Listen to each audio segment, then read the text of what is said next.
Alright, I may in fact be the number one idiot in the world. I'm not late, because I'm never late. I arrive exactly when I intend to, but sometimes I intend to arrive perhaps 30 minutes after I told everyone else I was going to arrive, because I'm sick like that. Good morning, Cyborg. And then I'm sure Emperor will be along shortly, because they're the ones who let me know that I was late for my own stream. Cyborg, you're going 5th right now. Let me know if that needs to be different. We're gonna drop the order into chat in just a little bit. What's up, Troper? What's up, Evil? I missed you too, WB. It's good to see you again. We're gonna pop a cough drop in. We're gonna pop open the PowerPoint. Hello, Nickel Bolas. What happens in Vegas stays in Vegas. Not anymore, Harva Hall. They changed it to what happens in Vegas only happens in Vegas. That's now the motto of the city. Are we starting?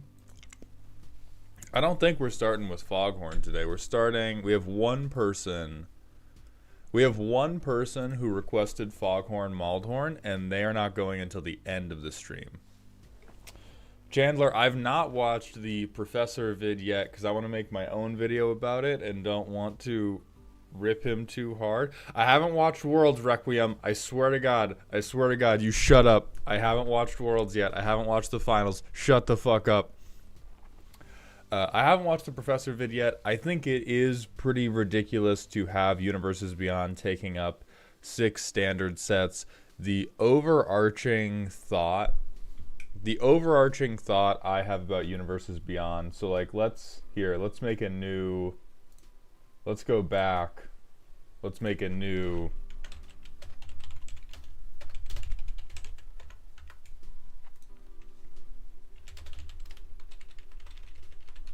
Let's make a new PowerPoint.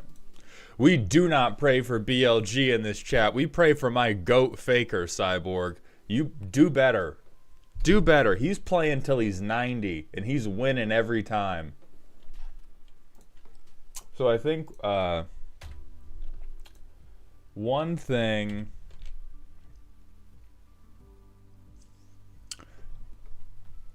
One way people have talked about it, or I think the way that Ristic Studies talked about it, perhaps, was the idea that, if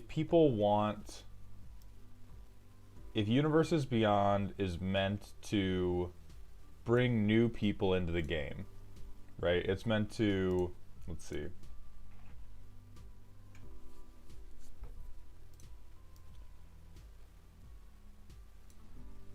We're trying to get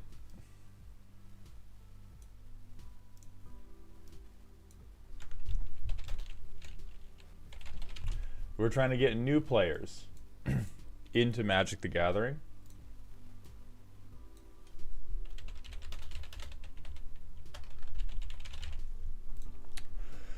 Universes Beyond is pretty effective at convincing people to sign up, but it's not very effective at convincing people to stay. Is the position of Ristic Studies, and it's causing the people that are already enfranchised players, so the people that were already in the bucket, to feel pressured out by all of this new stuff because they feel not important anymore. They feel like it's different from the thing they signed up for. And so instead of a bucket, it's now more of like a sieve, or a bucket that's filled with a ton of holes. And so you have all of these.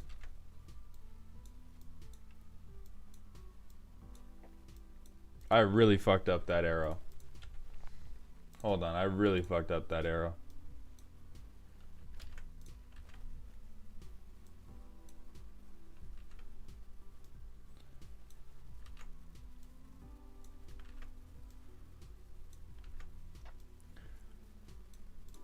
And so you have all of your enfranchised players coming out of the bottom like this because they don't feel taken care of anymore. They feel a little bit betrayed.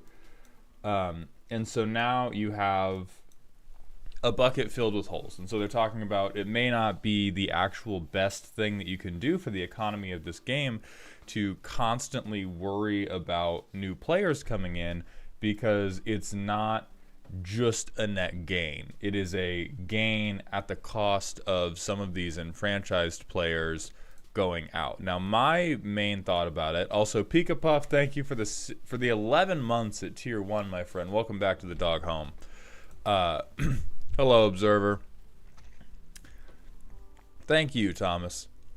So my thoughts on it are not necessarily that Universes Beyond is good, but with respect to the specific allegory of the bucket or allegory of the sieve, is that pretty much anything, any pursuit you do that has a economic side, that has a capitalist side, it is a bad business paradigm to rely heavily on your enfranchised customers. There are things like whales, right, that are off to the side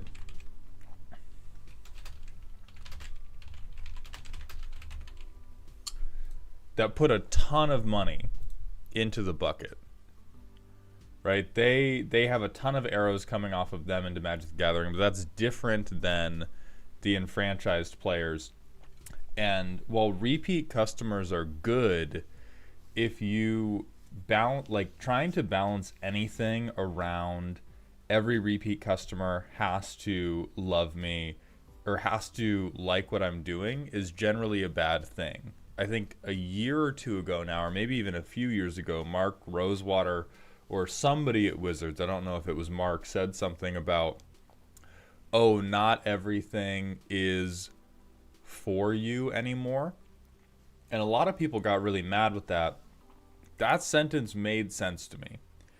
Because, like, churn is a very real thing that exists in everything that has a business component, no matter how artistic it is. Like, my videos are very rarely trying to sell something directly, and I have a ton of churn.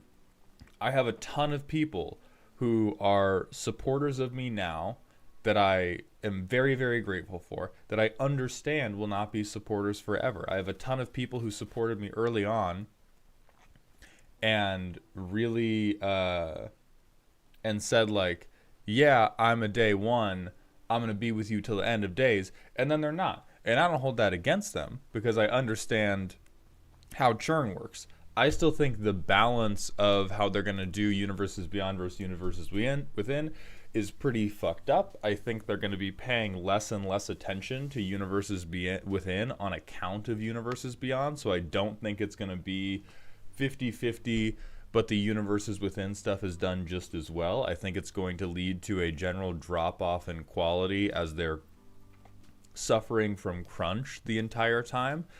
So it's really just, I think the base principle of we need to get new players coming in all the time, even if some of the enfranchised players don't necessarily like what we're doing. I think that makes sense, because if anybody predicates their existence on the enfranchised players, on the enfranchised anybody, on the enfranchised audience always liking what you're doing, that is a incredibly, incredibly dangerous place to be, because humans are whim-based creatures. Not every product should tailor to any single segment of a buying population. Yeah, Alaren, that's a really good way to put it. And I think right now it feels really bad because the single segment of the buying population is historic Magic audience. Wizards is doing what a lot of companies are doing. Instead of plugging holes into the boat, they're making the boat longer.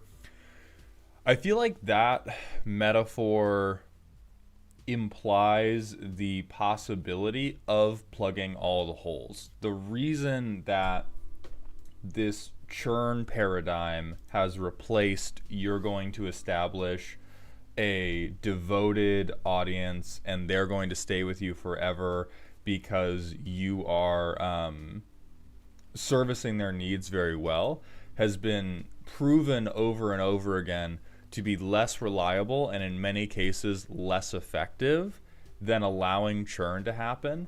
Because really what's going to happen, as evidenced by many of the people who tell me about their experiences in Magic the Gathering, is these enfranchised players who are very upset about all this Universes Beyond stuff coming in, they're going to go out, and then as soon as a Universes Beyond set that they personally identify with happens, or a Universes Within set that they think is particularly cool happens, they're going to come right back in. I said, there we go. They're going to come right back in. There are a few people who are going to leave forever. But the proportion of people that's going to leave forever is way smaller than the proportion of people that are going to stop buying new product. Their sales will be subsumed by the new players. And then their sales will, every once in a while, come back around for a particularly hot set, or just for whatever Universes Beyond they want to buy. Everything that Wizards has said, and any like public sales numbers we can look at, pretty clearly support that people who say they don't fuck with Universes Beyond don't fuck with it until it's a Universes Beyond that they care about. And then as soon as it's a Universes Beyond, as soon as it's their Universes Beyond, they're like, holy shit, this is an amazing crossover. I love the creativity. I love how they worked my characters into the world. There are people who are firmly opposed to any Universes Beyond on principle, but because they are a statistical minority, the company is now very, very motivated to ignore those people, and that sucks. I'm not saying that's a good thing. I think that is a consequence of capitalism, and it is very sad. And I think that is slightly separate from the idea of churn is good and natural. And if you don't have a business that can rely on churn, you're kind of setting yourself up to get fucked. So anyway, let's talk about deck building now. I know several people that got mad and said they'd leave it Fallout and then immediately jump back in and buy out Bloomburrow. Yeah, and I think that's the pattern that's going to... Like, I think everybody who... When we saw, oh, there's going to be 6 standard sets every year, all of the backlash I saw came from people who went, how am I supposed to keep up with playing 6 standard sets every year? If I want to play in standard, or if I want to play in draft, or if I want to play really any competitive 60 card format, how am I supposed to keep up with all of that? And I think the real answer is almost all of us aren't. The idea is that they're going to... Like, I want to take issue with it. They're doing the strategy of almost every successful video maker I've ever seen, because everything they're doing is what everyone has told me to do from day one, and everyone who has had success in this arena has done since day one. And we can debate how bad that is, that they're utilizing the TikTok brain rot SEO strategy for their for their merchandising. But instead of dropping 3 sets a year that they're trying to make sure everybody likes, now they're going to do 6 sets a year. And maybe the individual customer only has to really care about one of those sets. And I think it's bad for Magic and it's good for the Gathering. That is the crystallizing thought I've had the more I think about all of this, is they are killing Magic to improve the Gathering. They want the community to be bigger. They want Commander to be bigger. They want the new players to feel more comfortable with the game. and they are trying to raise the stocks of this, both literally, and they're trying to raise the stocks metaphorically of magic as a mechanical thing you can do with your friends and have a good time. And they are doing that at the expense of magic being a cohesive and enjoyable story. I'm not sure how I feel about that. I've only existed in the game at the point when this was already happening. I have never known a Magic the Gathering without the Fortnite Battle Royale being a card. So my perspective is very different. I'm also very irreverent as a person. I hold very few things dear to me on a canon level. I'm sure there's a lot of people who have grown up with this game where it hits a lot fucking different to have its sort of body exhumed and cut up for parts, chop shop style, in service of doing this new player churn so that they can sell more packs. Also Wolfgang Silber, thank you for the 55-bit cheer. Welcome to Dog Heaven, my friend. Is Marvel Storm too powerful for Commander? I play Paco and Halden as my main deck and want to upgrade to Storm. All right, we're going to talk about this, then we're going to get into the deck roasting. Let me drop the order in chat. Also, DJ Longhair, thank you for that $5 super chat. I squirreled you at MagicCon, dropped you an email. How are you, bud? I'm good. I put in my 2 weeks notice yesterday, so we are soon to be unemployed. But thank you very much, DJ. I'll go look through my email for that email after this stream.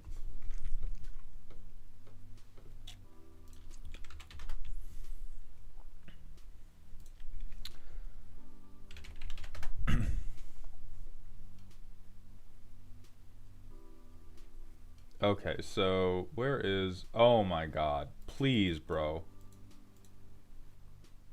This is my fault. Mutant? Is Mutant her name? I think it's Storm something Nature. Yeah, Force of Nature. Okay. Alright. So, is this too good for Commander? It's not that it's too good, but it does require self-restraint on your part to not be crazy good, because Storm is a ridiculous mechanic. I think Mark Rosewater has come out talking about it. Balance officials from Wizards have come out talking about it. Storm is fucked up. They generally don't want to print it anymore unless they can sell it for $54 a piece. And so because Storm makes anything it touches good, what it means is that you get to play bad cards and have them be competitive. I think that's a very important distinction that not enough people are thinking about when they look at this commander. First and foremost, you have to connect with it. It does not have haste, so it is like sorcery speed. People can respond to this. More importantly, if you do, I think this has to be like banned or something, but let's use this in place of any of the other extra turn spells. So they're going to cost more. They're not going to be as good, whatever. If you Storm with extra turns, because extra turns are already a really good card, if you combine a really good type of card with the really, really good mechanic, you're going to explode. It's going to be fucking crazy. Labrador, hello, last time watcher here. Well, thank you for coming by one last time, Labrador. Arya, you're good.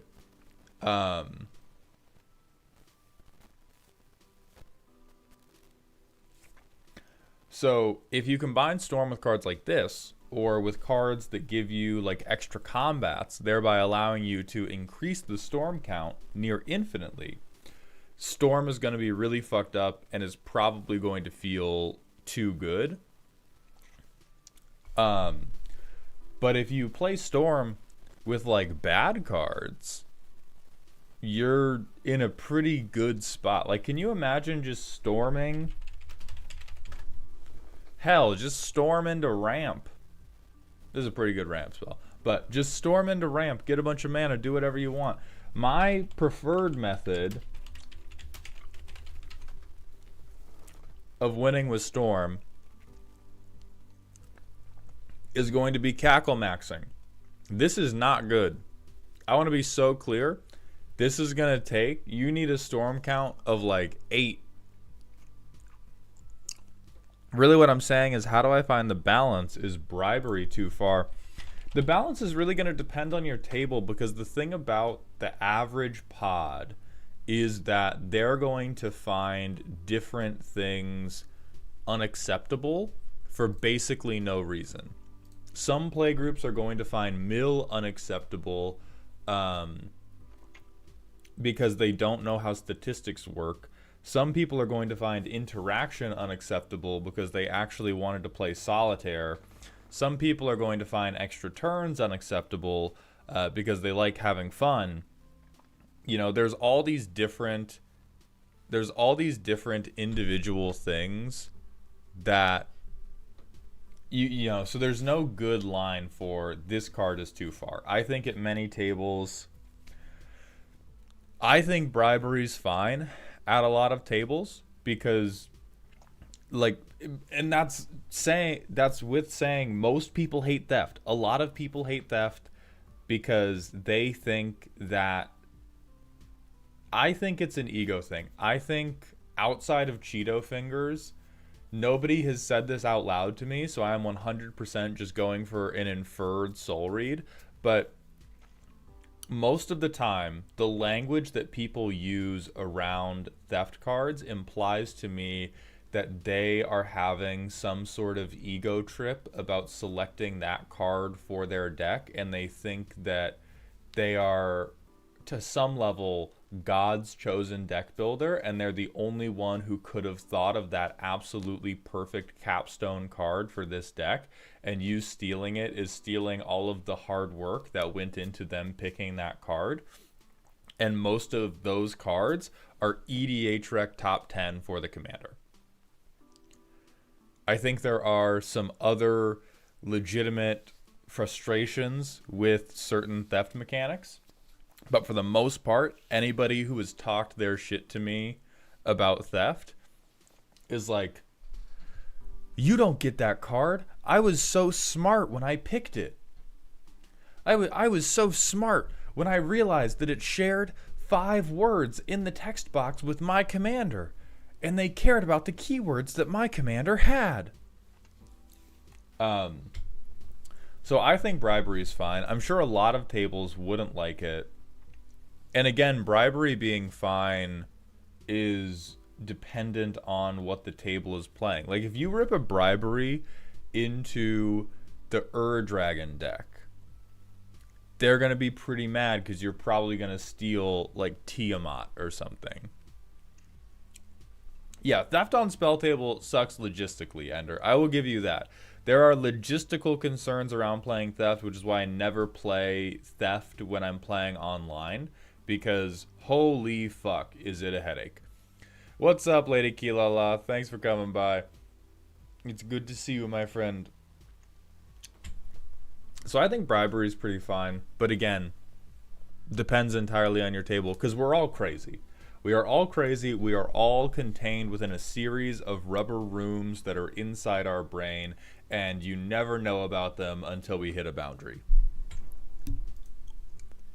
Missed Magikarp, thank you for the 6 months in a row with that Prime sub. Thank you for the Bezos bucks, my friend.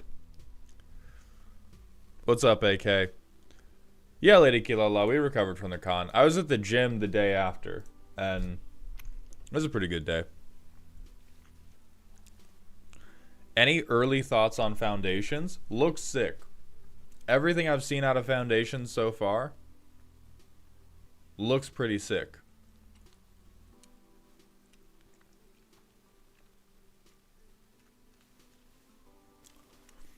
What about Storm built only with spells with the keyword Storm and lands? I think that's bad on purpose and probably too far in the other direction. Because that's the deck. Like, sometimes when people try to power things down, they're like, hey, what if I made it completely non-functional? And I think that's what only Storm... Because when you say, like, oh, I'm going to make a deck that has only other cards that already have Storm and lands, what you're saying is, I'm going to make the stack horrifically complex and then lose the game. I don't know about y'all. That's not my idea of a good Sunday. Quick question. Wooburg, Angel, Kindred, hell yes, nah. Probably yes. More for Twitter bookmarks than for actual gameplay, but probably yes. Alright, so Emperor, are you here?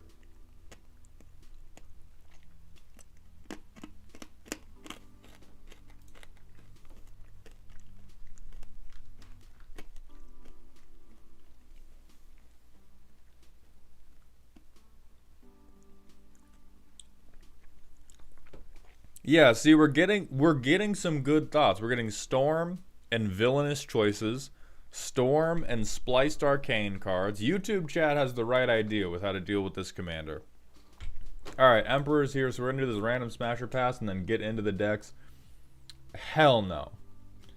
These guys look stinky. A very important rule about whether or not things can get it is if they're humanoid, you have to consider the smell. You have to consider the smell. There's two, though. That just means the smell is worse. That just means the smell is more potent. That is not better. Okay. So for anybody that hasn't been to one of these before, my patrons send in a deck list, a primer, and a power level from silly to spooky to scary.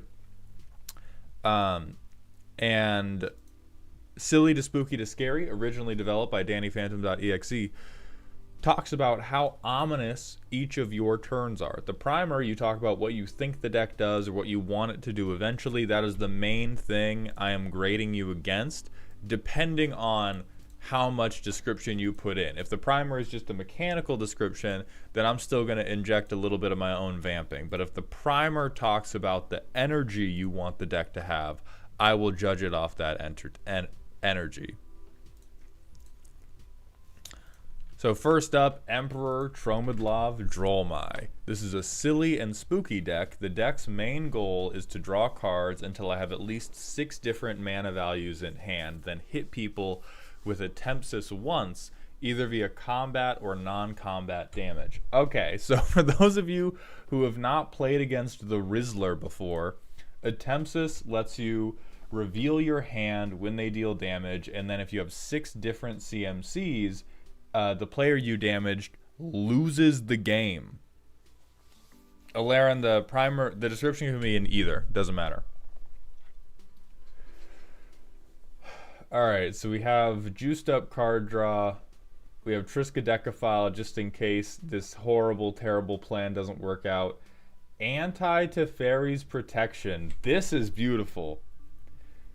So when we talk about blue players being spiteful little shitheads, I don't think we consider enough how we could be spiteful little shitheads to the people that deserve it. Atemsis says any damage. Alright, that's real. Bounce to hand. Okay, that makes sense, because maybe you're bouncing, like you play permanents that'll fill up the 6 for sure. Card draw. First reasonable card draw section I've seen in a long time.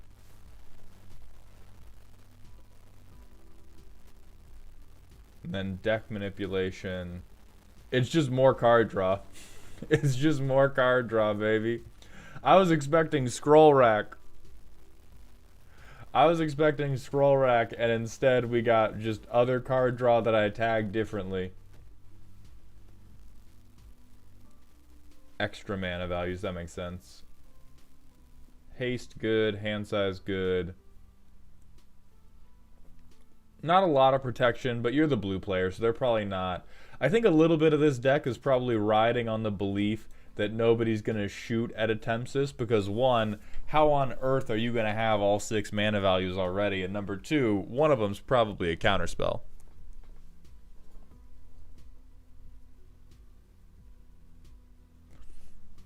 Arya, cantrips are card draw. They're not card advantage, but they are card draw. And honestly, going even is a lot better for the casual commander player than most people think. This is perfectly fine card draw to me, because the number one problem with a commander deck is not that you have too few cards, it's that you've drawn your deck in the wrong order. That is the number one issue that the casual player will run into, is that they don't need to have 7 cards in hand, but they need to have like the 4 right cards in hand. And cards that just replace themselves and are cheap are way better for making sure that your game plan is at least going to launch in the first place, rather than just sit there. It's card draw in the sense that the cantrip has the word card and the word draw on it. Okay, so we agree that it's card draw in the sense that it says draw cards.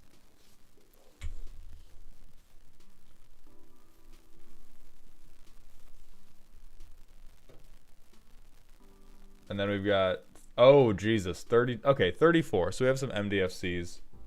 And honestly, with this much cantripping, you're probably hitting your land drops. So let's put it to the test. And let's see how good Atemsis is at playing Yahtzee. Alright, we're gonna go tap land. Well, no, okay. I won't I won't ruin the playtest by not playing turn 1 Soul Ring. And then I think we search for a basic.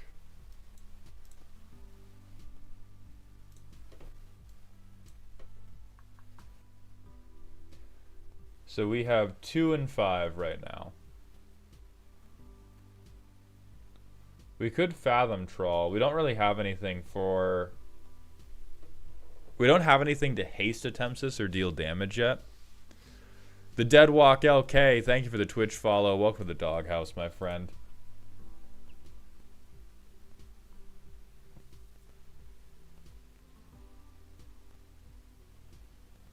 I think I'll bounce this to hand and draw a card.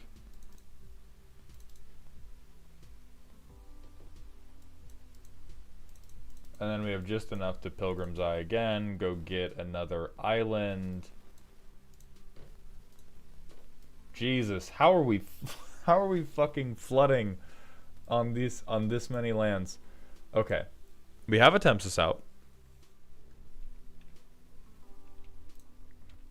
Actually, yes, I have read Mistborn Era 2. We play this. I think now we Fathom Trawl, because we're on 4, we're on 8, and we're on 2. So if we get 3 things other than 4, 8, and 2, if we get odds, we win Yahtzee. Well, fuck me running.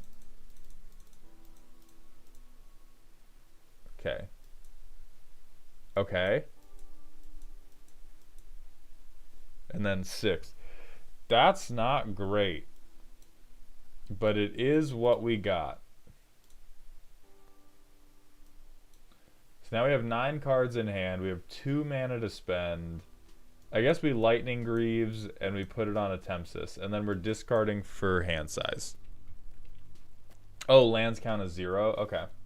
So 6, 9, 4, 0, 8, 2. Oh, so we are there. So we punch somebody and we do win Yahtzee because lands count. And somebody dies on turn 5. Oh, fuck. Okay.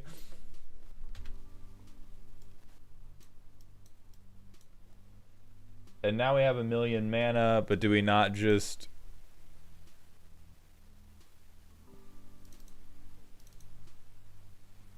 We have 1,000,000 mana and Tim's on our big kitty, and so I think we just swing out until everybody dies unless they have a board wipe. Let's try it again. Gee, High Tide. High Tide. Dragonox, the deck costs $200. So turn 2, we can do this.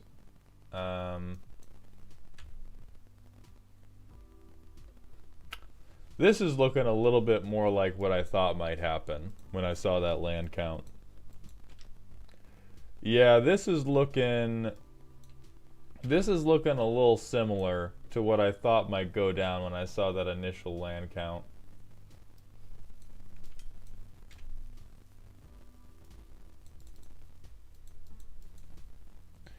Okay, we can fuck with all that. So now we get Soul Ring out. Now it is turn 7, and we have never played. We have not played a single blocker yet. Helios, hit me with that personal question, my friend. Axel, we're not going to do the custom card reviews today, so you can either hold that for the beginning of Monday's stream, or we can refund you the points.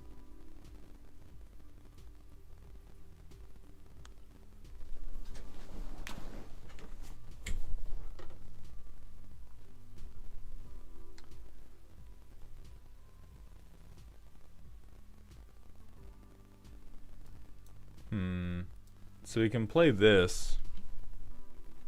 And then turn 8, our big play is we scry 2, draw 2.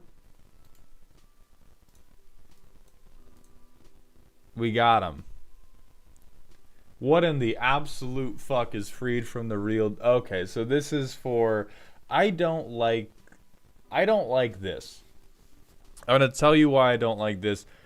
This is a called shot on having one of these damaging enchantments already on the field, so you can pew pew pew everybody with the Rizzler in one turn. But you only have 4 of these in the deck. And you have a lot of cantrips, but this playtest, we've just seen what happens if you don't have either a lot of cantrips or a lot of lands in your opening hand.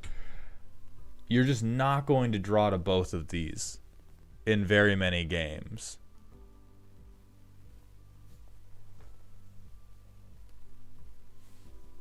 I think that I do kind of like Fathom Trawl for draw 3 non-lands.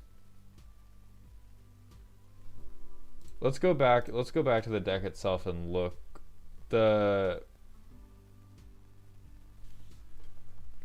I think a big issue is the deck does not have a lot to do.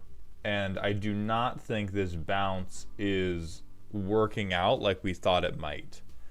The bouncing your own stuff, you're just not playing enough stuff for self-bounce to really be holding it together. I think it makes sense to have 1 or 2 of these to defensively bounce so that you don't get murdered.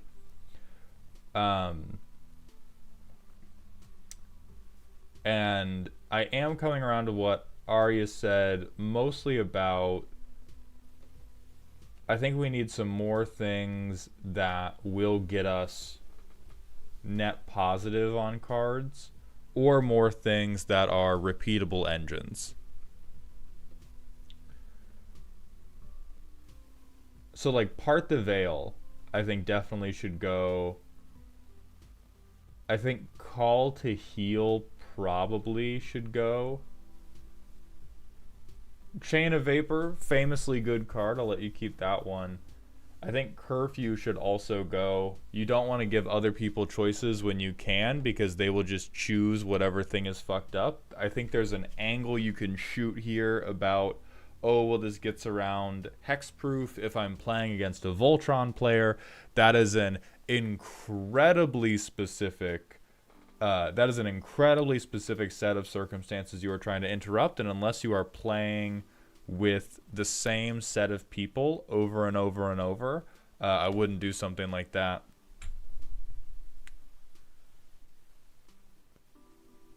And then Paradoxical Outcome is like, I would believe in it just because you get to draw a card for everything, and so with Atemsis you can do this main phase 1 to try to get to where you need to be.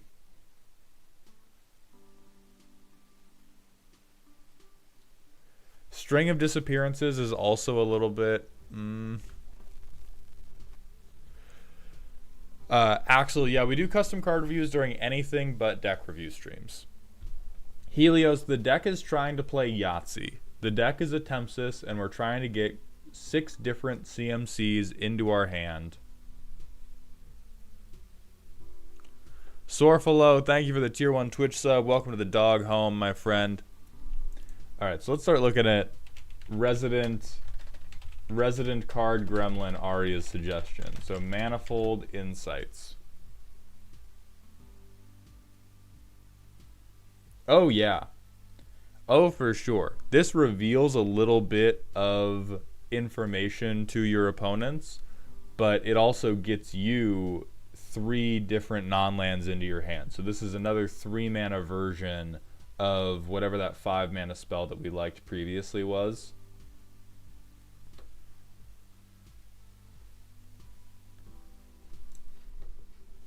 And then Decoy Gambit was the next suggestion.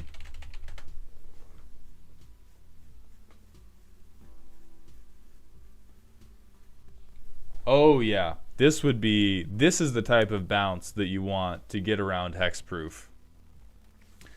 Does Blade of Selves just mean we win? No, because the copies would get sacrificed to the legend rule, and Atemsis does need to deal damage. Hello, Eris. Thank you for coming by the stream.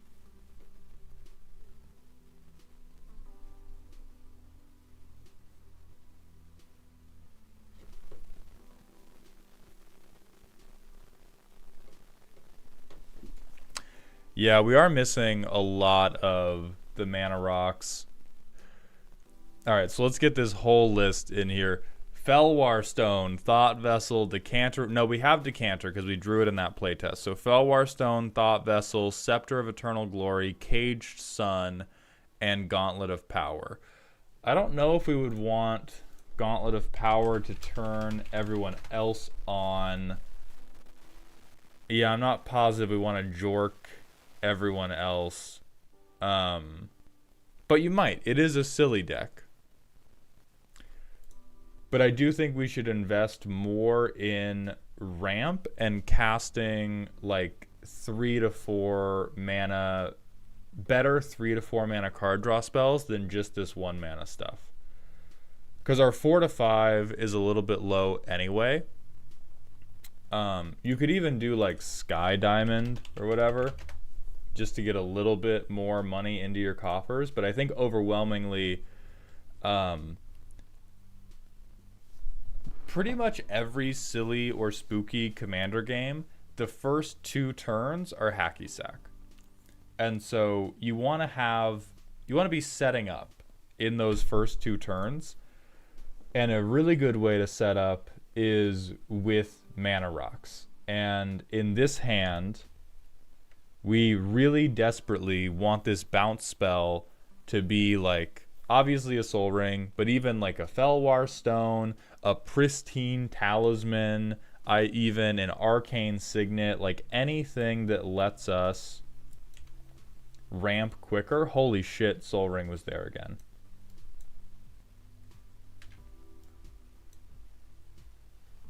Right, so like now,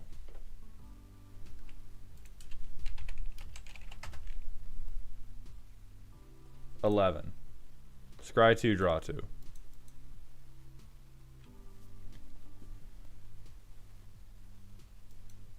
We can only take, so we can take this because we can pay the kicker cost.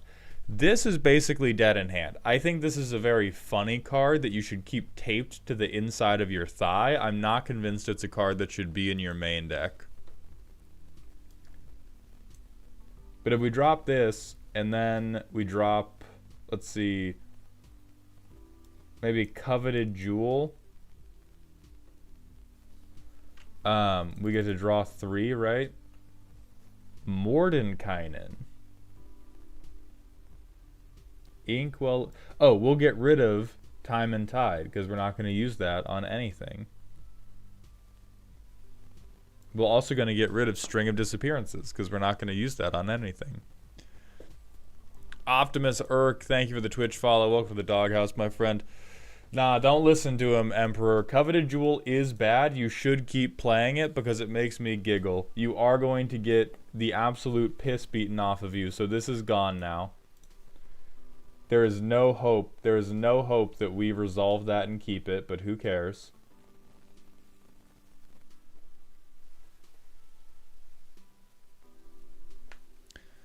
IvDog331, thank you for the Twitch follow. Welcome to the doghouse, my friend.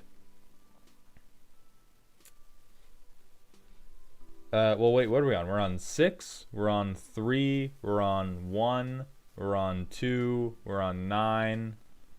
Oh, we're still stuck on 5. Goddamn.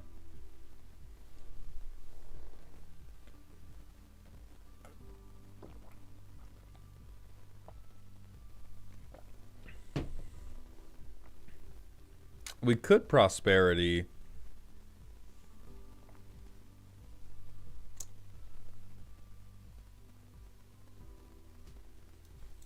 I'll just tap out for 4. So roll a d20, add 6. Alright, 21. So scry 4, draw 4. We want Thought Vessel, and we don't want anything else. And now we're going to discard. We don't want Second Wind. We do not care about these untapped combos, Emperor.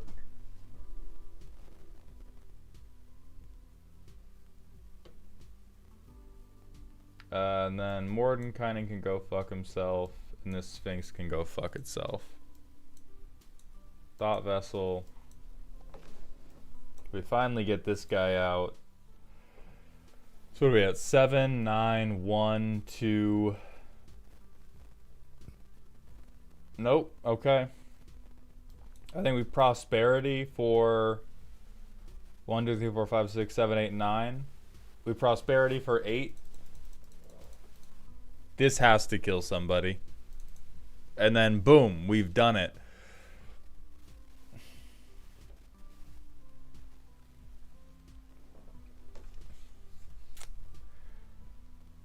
Yeah, I think that this is...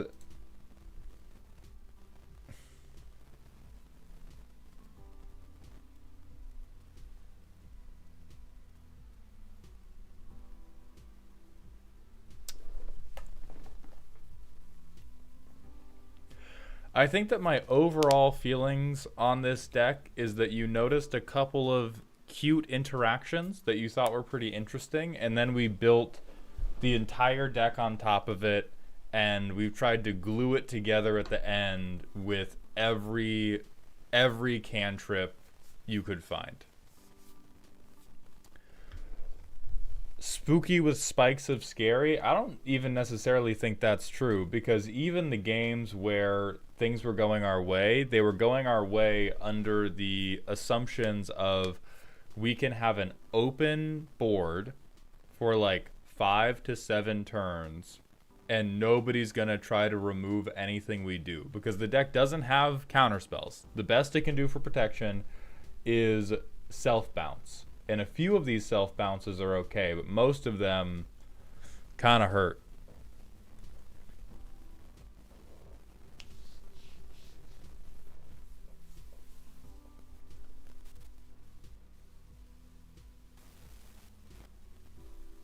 I personally would not recommend extra turns if you want it to stay silly. Like, we can debate about extra turns going in spooky decks all we want, but if you want this to be like a silly haha Yahtzee deck, I would definitely not play extra turns in it.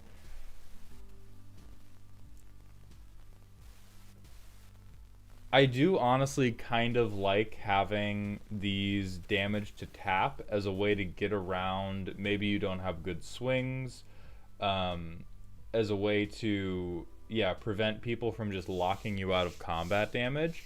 But having the untappers is just true aspirational villainy and not actual super villainy.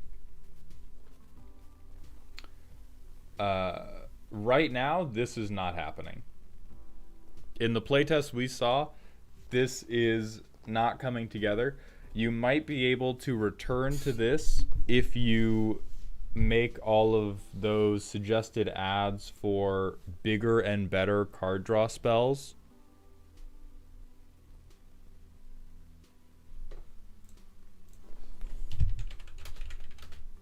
Let's look at some of these other recommendations. Search for Azcanta at the beginning of upkeep, surveil 1, and then if you have big graveyard. Yeah, I think you could work with this. Like, this is a good 2-mana setup piece that helps clean all of your future draws, which is very positive for you.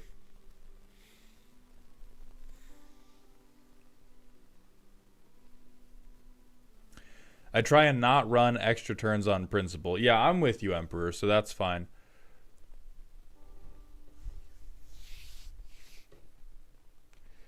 $20 would be fun. This is another thing that could be fun after we fix all of the underlying problems with the deck. 20 this is the new marble countertops in the kitchen when we have black mold growing in the floors and we need to rip out the foundation. We are never attacking with 2 or more creatures based on the playtests we just saw. And 20 or more cards in hand, like, again, that's a thing that could happen if we switch this deck over to I'm going to ramp into the absolute largest card nuts you have seen in your life. What mana acceleration does it have? Soul Ring. It has a couple mana rocks, but it doesn't have a whole lot. I would wholeheartedly recommend you have more mana rocks.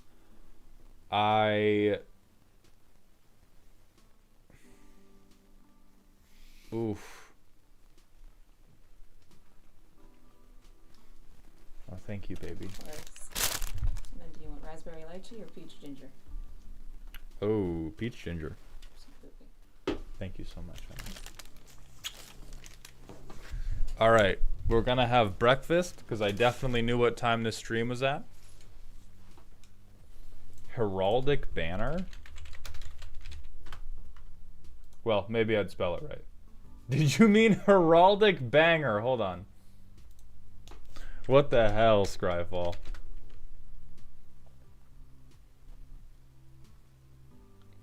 Yeah, I mean, this is a bad mana rock, but it is still a mana rock.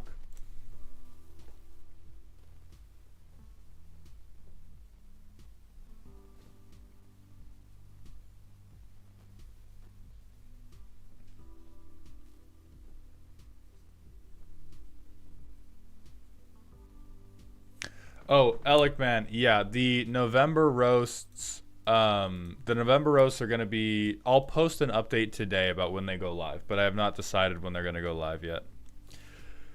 Can we add Library of Latnam for fun?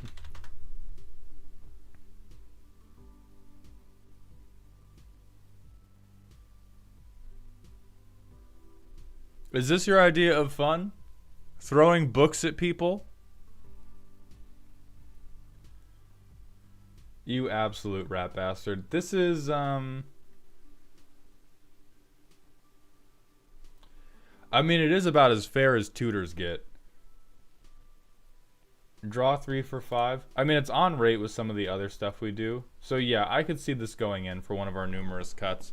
But I think at this point we have a good picture of what needs to be done with the deck. I like the vision. I like that you picked Yahtzee. I like that you tried to do something very clever with bouncing stuff to your hand to fill out the mana values.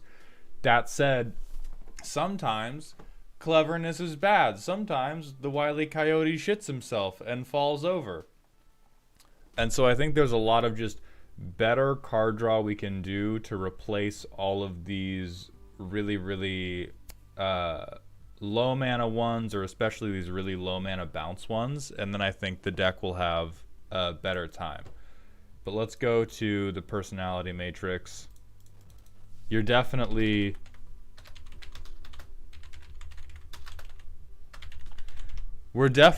almost functional.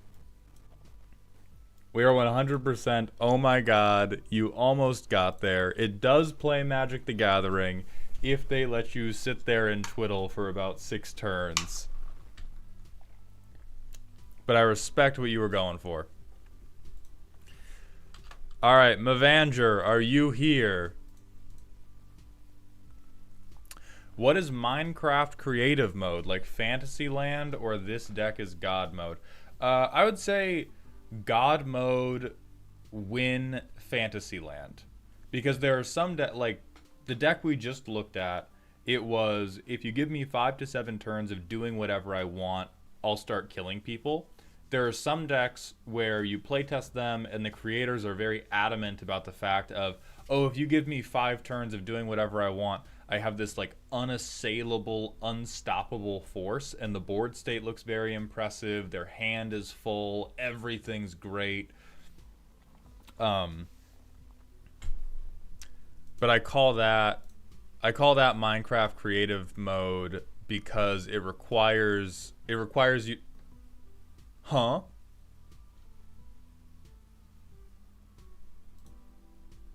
That's not good.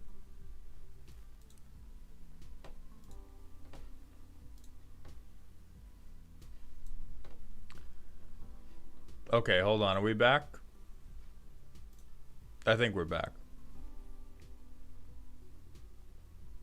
Okay, so I call that Minecraft creative mode because it requires everyone to sort of like opt into letting you do whatever the fuck you want for a little bit.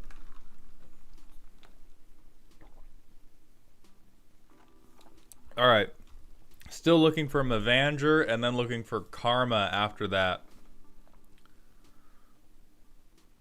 Helios, I have no idea what just happened. In the States, we call that Magical Christmas Land. Yeah, but I had to come up with my own stuff for trademark purposes. Let's get this out of the way. Let's get this out of the way.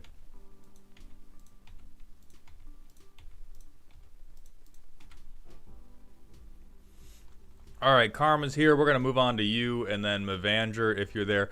Wait, I just joined. What card is green Rhystic Study? Lurking Predators. It's Rhystic Study, but worse, because you cannot choose to pay, and they just get a fucking creature. It's the best card ever. Get out of here. Alright, so Karma's deck is spooky and scary. This deck aims to end a game in 30 minutes or less. We all have somewhere to be, and you playing Wet Elves Go Exploring is taking way too long, Kenny. Please highlight the whole thing, Moxfield. Thank you.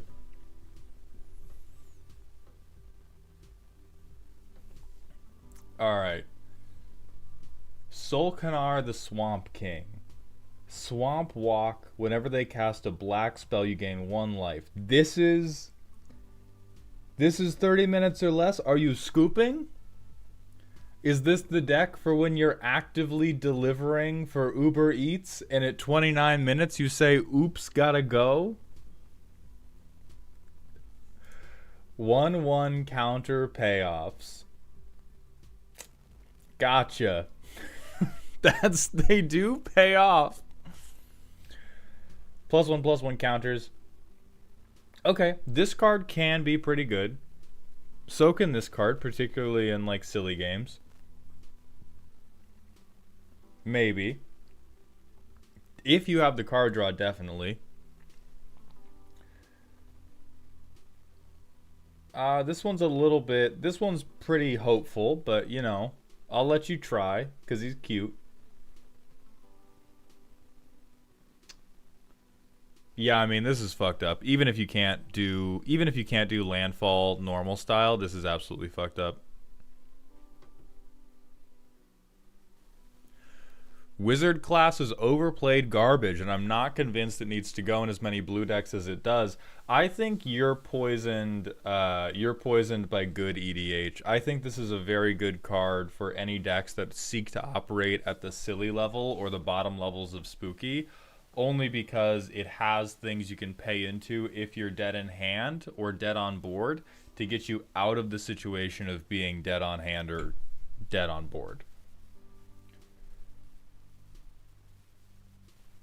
This one's aspirational, I think, unless you have a lot of death in here.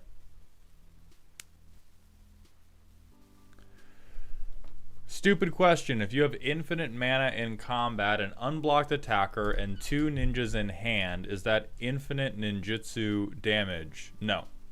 It is infinite ninjutsu triggers. So if you have an ETB on your ninjas, I do believe you can, like, you can swap them over and over and over and over and over again. But that's only before damage is done or after damage is done. And you cannot like Naruto Kage Bunshin no Jutsu just because you have infinite mana. You need to have an ETB effect or a leave the battlefield effect that is making them deal damage.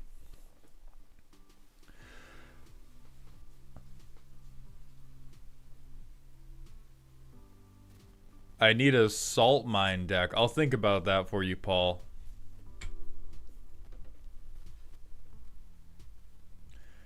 It's like backup for a situation that you shouldn't be in. I truly do not think that's true in a game where the point of it is incredibly high variance. Like, can you build a deck where you don't need a wizard class? Sure. Every deck I've ever played wizard class in, it's useful. It's just on the lower end of what I'm doing. Frosty Oakbite, thank you for the Twitch follow. Welcome to the doghouse, my friend.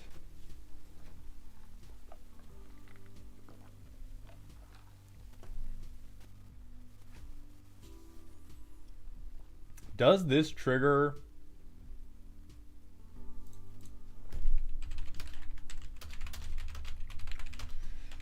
We might have to get PBS on the scene.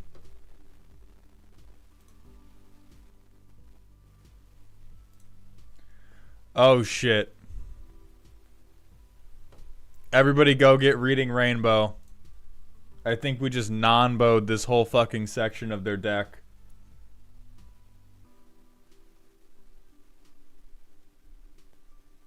I do believe that all 5 of these cards do not trigger Auntie, because all of these are lose life or pay life and not deal damage.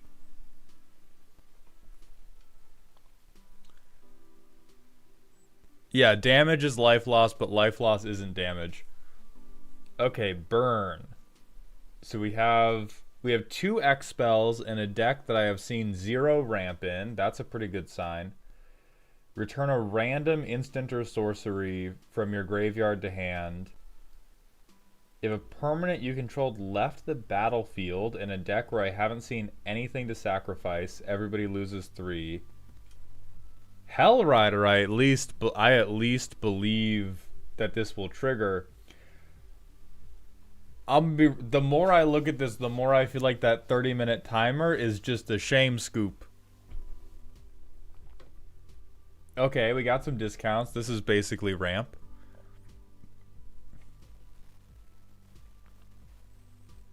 Card draw. Okay, we have some cantrips. We have the best... Sure, fuck it. Hey, we draw this, you win. Hey. This doesn't count as card draw, alright? I want everybody to know right here, putting Rhystic Study does not count as putting card draw into your deck. It counts as putting a fucking Willy Wonka golden ticket somewhere in your deck. That's what it is. It is an I win the game button because nobody pays their fucking taxes. I played like 11 games over the course of MagicCon Vegas. And do you know who paid for fucking Rhystic Study? Me, all weekend. Do you know who else did in a convention with 25,000 attendees? Nobody. 24,999 people stood on one side, and on the other side, there was me paying 1 for every fucking spell I cast, and nobody joined me. So you have 10 card draw spells. You have 10 card draw spells. I thought about paying it once, I didn't. Glove, that's because you outdraw Rhystic Study. Friends in low places. I don't know. I want to like this guy, but I really don't unless you're leaning into unblockable stuff. I have them in a brawl deck, and it's really like you just never get good attacks with a 1-3. This is basically a mana rock because it's probably going to trigger one time. I like Plague Drone. Fuck Life Gain. You put this in here as a Twitter bookmark.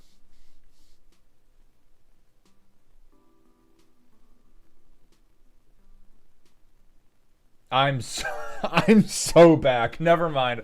I was losing faith in the deck. That's my fault. I did not recognize your fucking game. Hold on.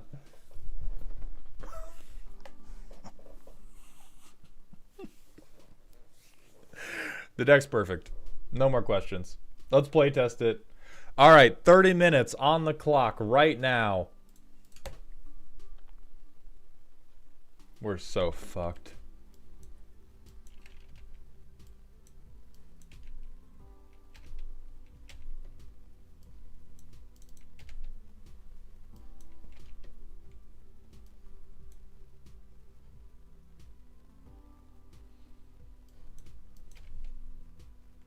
Turn 8, it's happening. It's happening, you guys. We're getting there. Let me just, I can opt, hold on. Yeah, fuck it. We need a land drop. That replaced itself. Profs. And now we got Grim Hireling as a turn 9. Shame Scoop. 30-minute game. 30 minutes back on the clock, round 2. Okay. Scalding Tarn. Fuck deck thinning. I'm just going to pretend that this mana is fixed here. Chromatic. Now our... Okay, so now we have perma-fixed mana on turn 4. That is a lot better. You definitely play against a life gain player. The first one I thought was funny. This one, this is personal. Okay, so turn 4 we can drop Solkanar, and then we probably want to drop Karlach. This guy is useless. This dude is like hanging out just as eye candy in the corner of the party right now. Oh no, fuck that. We want Rakdos. And then we'll draw 2, because nobody's going to be... Hey, look at that. We win. Dusted up. 17 minutes flat. 17 minutes flat, baby. One more time. Okay, Tarian Soul Cleaver. This is probably the one I believe in the most.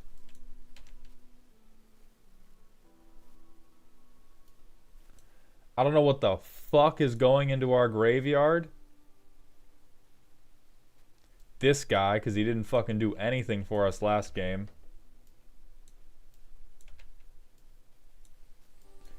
Okay, moderate I win button. Did we just entomb just so we could put it back into our hand? Oh, filth goes to grave. Yeah, that's much smarter.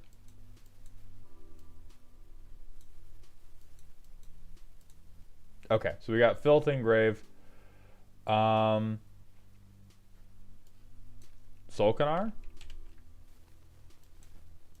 Then we have profs. We can put this on, so we have vigilance.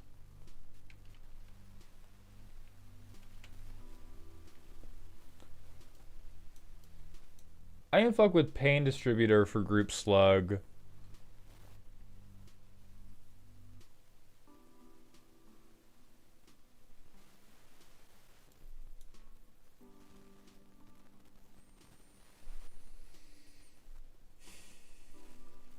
Turn 7.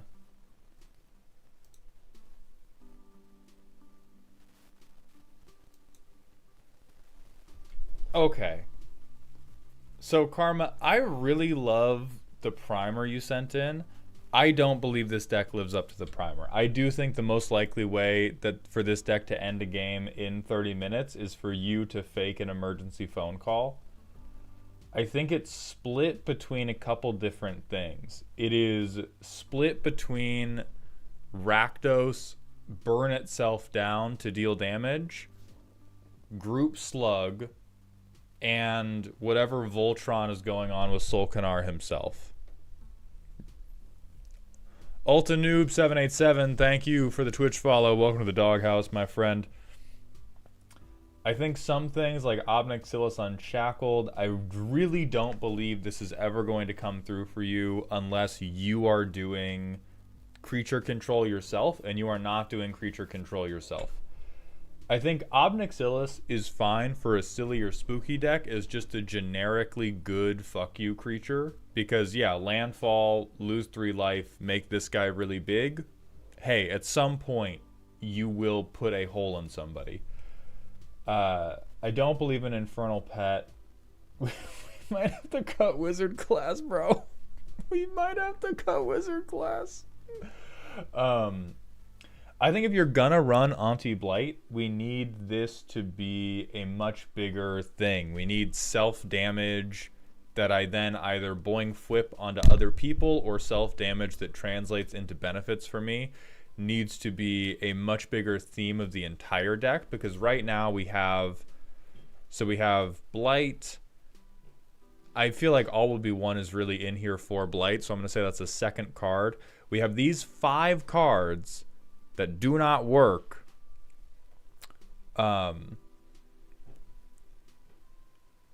That are something that is like pretty dedicated to needing a lot of the deck to work with it. Like Mayhem Devil, this could be a great meta call, but you are not sacrificing very many permanents. Pain Distributor is at least some group slug, but because you don't double down on anything, I doubt the deck's ability to actually create pressure. You just have, like, some group slug decks are death by 1,000 cuts, but you're like cutting somebody with a piece of paper once and then again on their leg, and then you're going away. And I think right now the deck is just a little too split in what it wants to do. We have a healthy amount of combat stuff, and then we also have group slug, and then we also have self-damage, and then we also have +1/+1 counters. And I think you should pick which of those you're going to do. If you want to have the game-ending combo be Swamp Ass, I would probably lean more into fighting, and I would consider Gentlemen like Cardor if we want to make sure the game is going to end quickly. Anything that will do goad will get the game moving fast. If you really want the game to end quickly, Skittles is going to be your guy.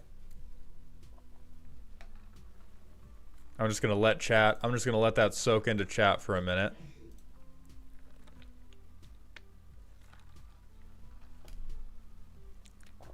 Three decks in a trench coat that has Power Wolf on the back. Oh yeah, any Rakdos deck. Any Rakdos deck that wants to stand on business and make sure we all get home to dinner on time, Descent into Avernus.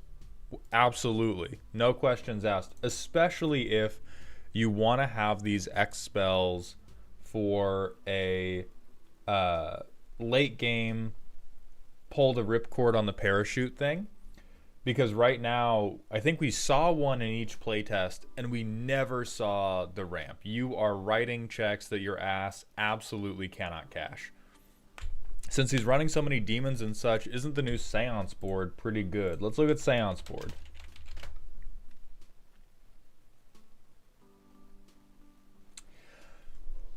I think if you're going to do this, we need to be in a creature control strategy. We need to be spinning the block every turn if we want to have all these death benefits. We have a lot of benefits for having creatures die, and we have like 0 ways to make creatures die. We could put a Comet Storm into a creature, but this is like, I think because it's Grixis, everybody was like, oh, it has a bunch of removal because those Grixis players are all assholes who kill my stuff. I don't think we have any removal. Oh, sorry. Benevolent Dreadvor. We got 2 pieces in the deck, baby. We got them. Oh, we do have Descent into Avernus. Okay, that's really good.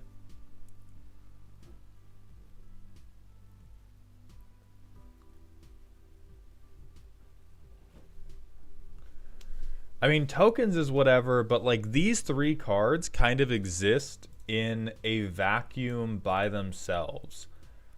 Like they're having a Goth Daddies convention at a different convention hall than this like Grixis fast game deck is having its convention.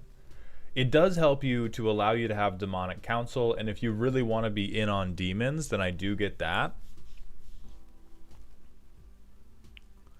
Not even a Terminate.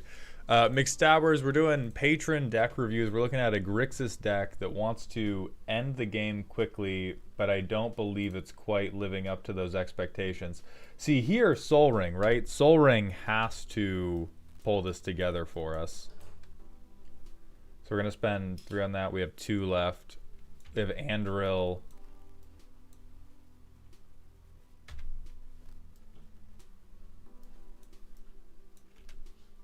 We're not going to play the Reaver Cleaver. We're not going to play the Reaver Cleaver because it is going to get us fucking murdered. So we're just going to swing this guy real nice and calm like. We're going to get to draw an extra card.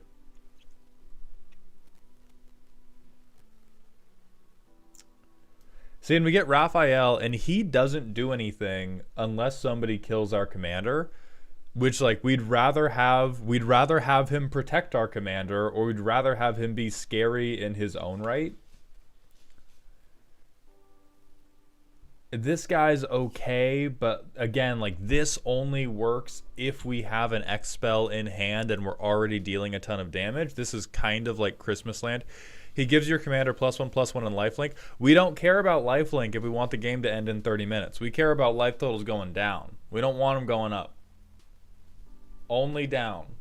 This is the dance move. Look into my eyes. This is going in the YouTube video. This is our only dance move. Is the, I guess, the mill push. We're pushing flour into the mill to grind for our RuneScape farm. We are not raising the roof. There is no more of this. This is 2010 behavior.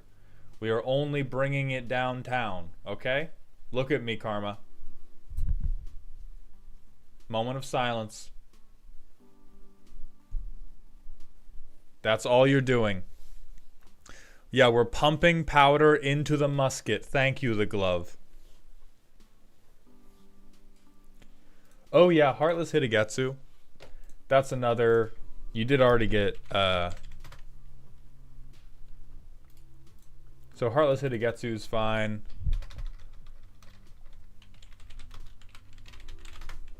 What's Havoc Festival? This is the type of energy I was expecting when you said game's over in 30. This is absolutely fucked. I would be mad as hell if you played this against me. This is what I thought was coming when you said 30 minutes or less, baby. Or the pizza's free.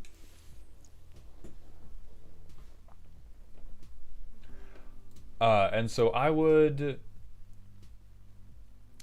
go meditate on the top of a mountain and consider what you want the deck to be about.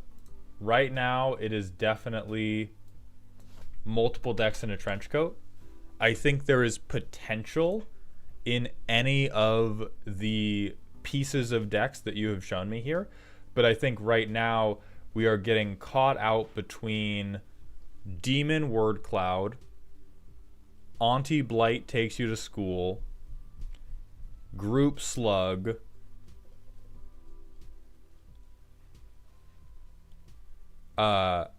and holy shit, Karlach is hot. Any 4 of those we can honestly make work, but I do think you have to pick one of the 4, and then we can like mainline one of the 4 and do a little bit of a second one.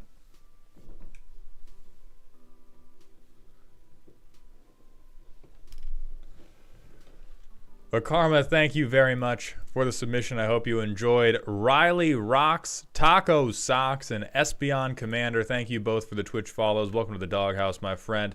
Petrus, are you here? And if Petrus, if you're not here, we're looking for Amber and we're looking for Mavanger. Petrus, you're here. If you're good to go, we can do you next. If we want to do Demon Word Cloud, by the way, Let mommy out. You have muscle mommy. What about moth mommy? Spread the love. Spread a little love tonight. I'm not gonna rub. I'll stop rubbing myself. I'm sorry. That's daddy? You're wrong.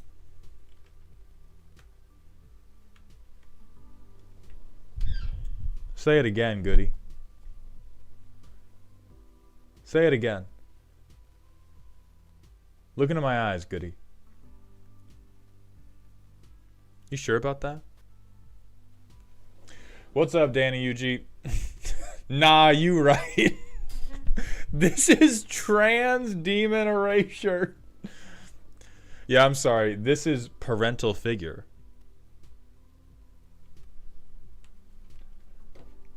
All right, so we're going to move on to Petrus next, and then Amber, if you are around, you will be in the shoot. And then after that, it's going to be Cyborg and Forbest. Check this out.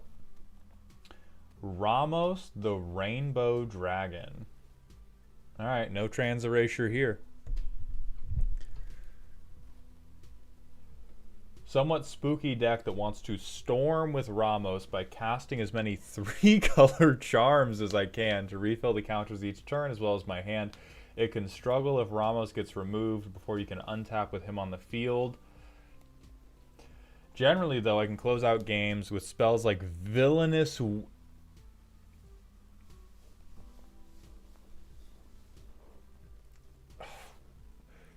Going from this deck is going to win with 3-color charms to I'm going to Villainous Wealth you for the game win is like going from one of the early Joker runs to like Heath Ledger's boat scene. That's a little fucked, but I'm going to let you cook. Invasion of Alara, Meeting of the Five. Every once in a while, I get to do Door to Nothingness. I'm back on.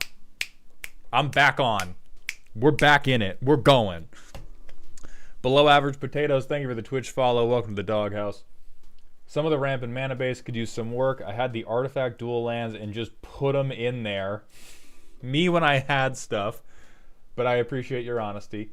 I tend to mulligan aggressively to make sure I have the needed ramp to get Ramos out turn 5. Tags there just to get counts, curves, kind of jank. Okay, so when you say mulligan aggressively, because this will matter when we playtest, Petrus, are you doing actual mulligan rules, or are you doing friendly mulligans and you just take a million? I've been at tables where we do both, so I'm not going to judge you morally on either case, but I am going to relentlessly tease you if it's infinite. How does one submit? Potatoes, they are a Patreon redeem. They are full for October, but we're going to be opening up the November one soon, but the Patreon tier is capped. First mulligan's free, after that it's not. All right, so first play test. We're going to do it with official mulligan rules to see how it works. You stupid son of a bitch. I swear to God. Up the beanstalk. Every charm. Draw 2, lose 2. Draw 2 cards. Draw 2, discard. Draw 2 cards. Hey. Card advantage. Arya would be proud. Where's Arya? Get Arya in here. He's going to be happy with this because at least they say more than draw 1. Miss Momo, thank you for the Twitch follow. Choose 3. Whenever it attacks, draw 2. Draw 3. Yeah, I mean, if you don't have an infect player or a goblin player sniffing up your butt, this probably works. Okay, but up the beanstalk, let me look at the curve, because you said it was jank. Aha. I'm going to keep it real. I don't know if this is jank enough for up the beanstalk. You tell me jank curve and you show me up the beanstalk, I was expecting, like, a ski ramp going up this way. I'm at the $50 tier. Is that locked out? That's not locked out. You will have an opportunity to sign up, but it's still first come, first serve, and I cannot guarantee it just because you did pay $50. So if you need a refund, please do not hesitate. I try to be as transparent as possible about please don't sign up for the more expensive tiers hoping it will guarantee you anything, because it can't, but I'm happy to refund the money. So anyway, I'm assuming this is cultivate and cultivate accessories. Oh, and every charm ever.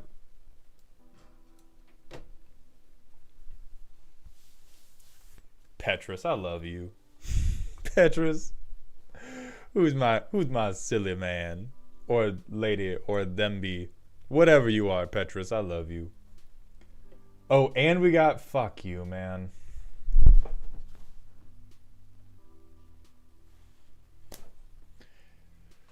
We had something, Petrus. We had something. I'm with everything but emote. This is honestly, this is just my arena trauma coming back. Because I'm with Avernus, I'm with Maelstrom Nexus, I'm with Maelstrom Wanderer, but fuck the Snussy. Alright, Lucky Charms. Holy shit, that is a lot of pips. I mean, it makes sense for Ramos, because we're trying to... Yeah, we want to get counters on, then remove 5.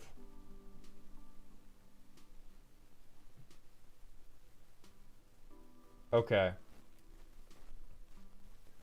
21 ramp. Yeah, cultivate and cultivate accessories.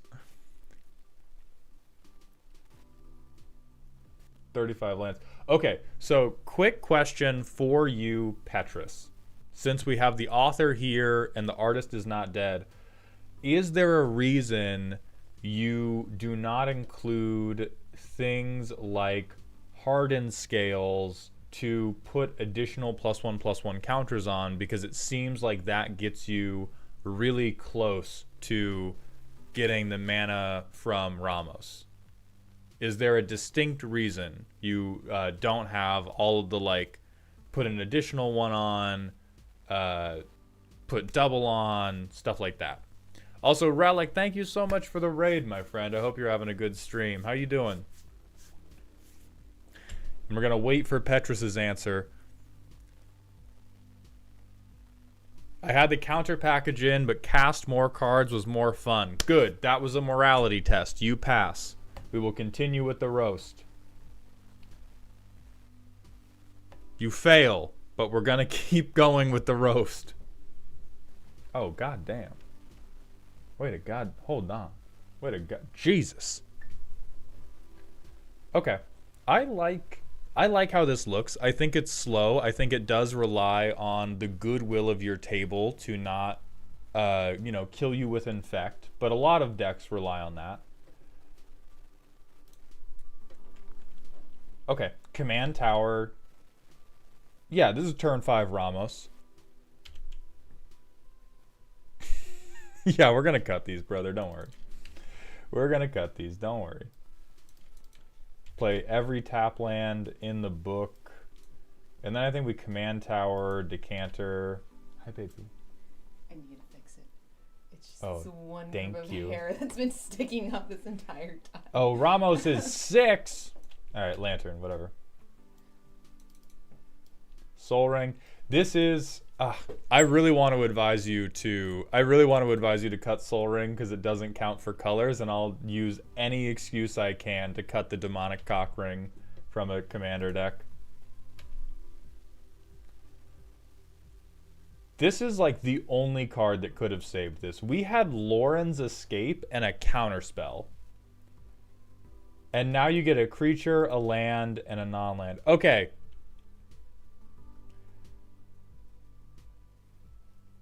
I'm going to try... If I hated you, what would the worst creature be? Probably Alloy Mirror, because it's no colors. And if I hated you, what would be the non-creature, non-land?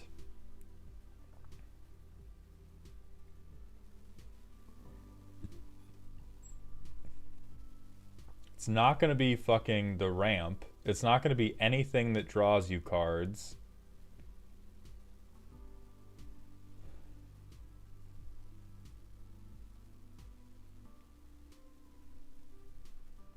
I'm going to give you Tamiyo's Safekeeping. And then you get a Mountain. So this is the hardest we could fuck you with Guided Passage.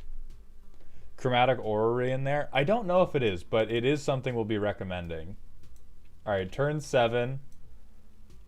And then we get Sphinx's Revelation. So how much can we pay? 1, 2, 3. 1, 2, 3, 4, 5, 6, 7. We can draw 7. And we get to put 3 counters on Ramos, and then we're tapped out, and so we're just gonna dump a lot of stuff. We'll assume that we spent this at some point. And then we'll add double Wooburg and Timeless Lotus, Invasion of Alara. So what does that do? Top 4 until we hit 2 with mana value 4 or less. Okay, so that's 1. And then that's 1. What else do we get to do? Cast 1 without paying the mana cost, 1 into hand. We want this in hand because we want to spend mana on it. So we'll draw 2, discard 1. Holy shit, the boy is here. Oh, no max hand size. So we just... Jesus. So now everybody's fucked. Right? I don't know how, but I do know... Alright, who cares? I'm not going to resolve this correctly. Who cares? I don't know how, but I do know with Timeless Lotus...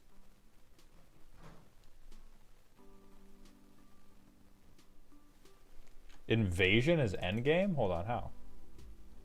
Draw 2 cards. Create a token that's a copy of a permanent.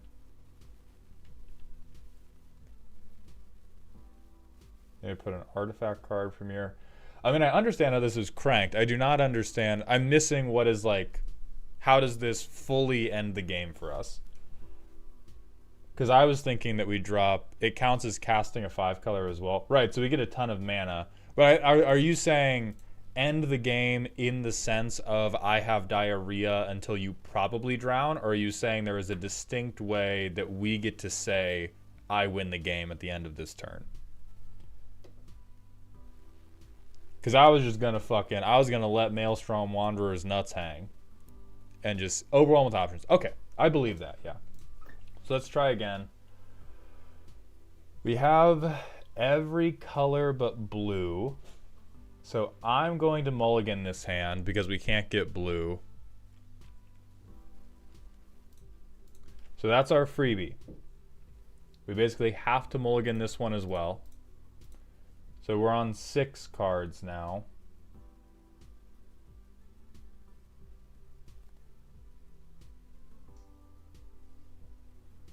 I'm going to try this because we have most colors, and if we get any land, we can Tome of the Guild Pact.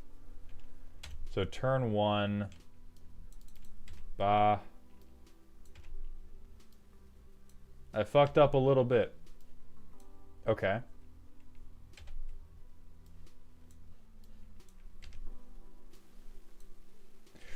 Okay, and then big rules question. Does Ramos count as multicolored for the purposes of Tome of the Guild Pact? I know that like color identity and the colors of the cards can be a different thing. Nope. Okay. Then next.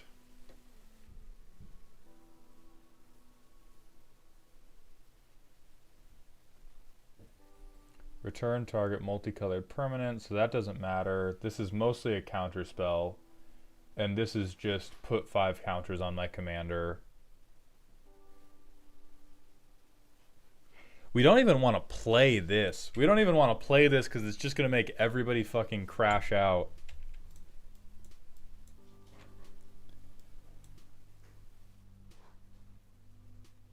Let's say we interact.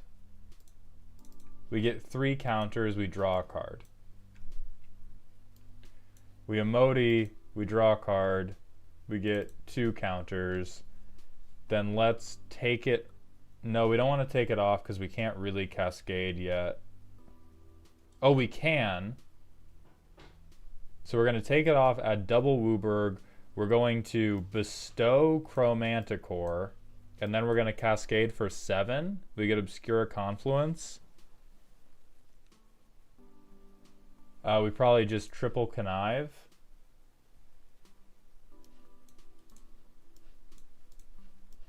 That's fine. Oh, we cascade off Emoti's own cast. So this would have been our first cascade. And then that's 2 high mana. Okay, and then we get a board wipe. And so Emoti goes away. But Ramos should be okay.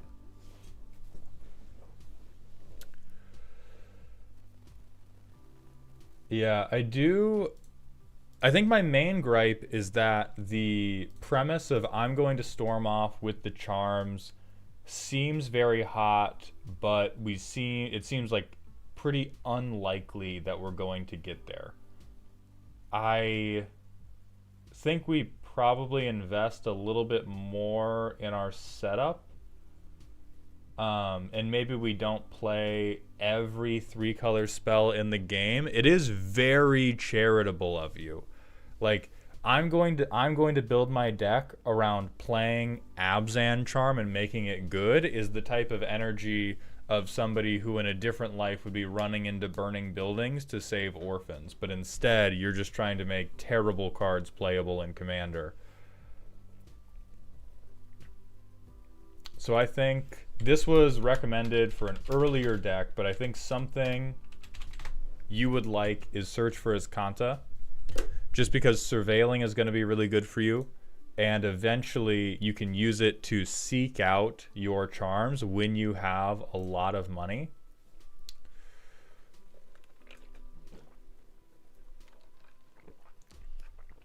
Other stuff that's going to be good for you, you are missing 3 visits in Nature's Lore. I don't know if that's because of budget restrictions, but you do have a fucking Tesla facility. You have the CERN Super Collider in here. And so I don't know what budget doesn't like CERN but does like CERN but doesn't like 3 visits Nature's Lore. Is there any place we can post deck lists for review? The deck list reviews are done via Patreon right now, my friend, but they're full up for this month. World Tree's good. Chromatic Lantern is good.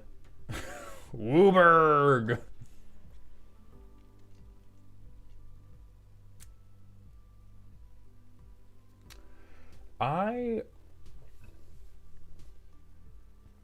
Progenitus is funny.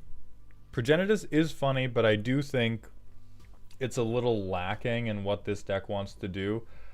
I think it would definitely be worth to consider trading like Vegetation, Migration Path, and Crawler, or maybe even Alloy Mirror, for the typed land seek effects. For your lands, you also definitely want to proxy up some fetch lands. It depends on if you have a external budget consideration or not, but if you want to be spooky, you cannot be dropping tapped Selesnya artifact land in a deck with no artifact considerations. I know you already said it was just because you had them, and we need you to just have these instead. We need you to just find one of these. We need you to begin cooperating with government officials and put a spy in your deck. We also have a suggestion for Philagi Wayfarer.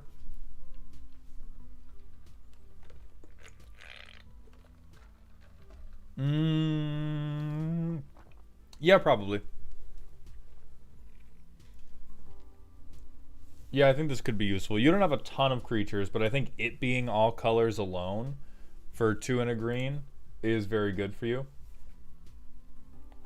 I don't want to change anything about the core gimmick because the core gimmick makes me very, very happy.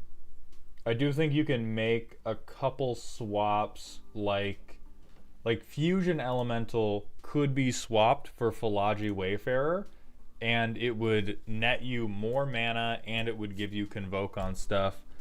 We for sure need to fix up all of the lands. And then I would say 3 visits Nature's Lore. Let's see what's in considering. Ah, here is our trans representation. There we go.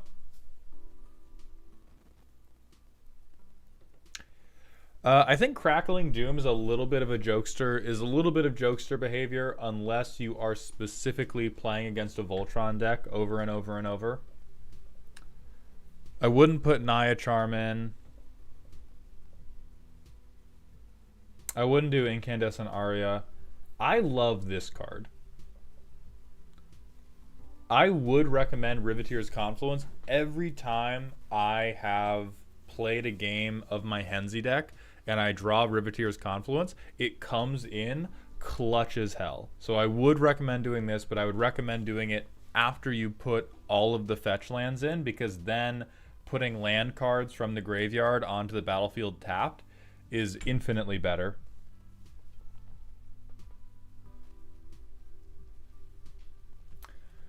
I think Hostile Takeover is a little too cute. You'd be better off just running interaction of some kind. Amber, no, we've been calling roll, so you're next if you're available. I love this. Keep doing this. Keep doing this at all times. Another thing you may want to consider is this Dryad only for color fixing? Because your commander may not care about color fixing, but everything your deck wants to do cares a ridiculous shitload about color fixing. Out of curiosity, what modes do you use the most? It's normally some mix of card draw and ramp, but it is also, it's a very good pocket ramp or draw, while mainly being a, hey, you're playing a token deck? Fuck you.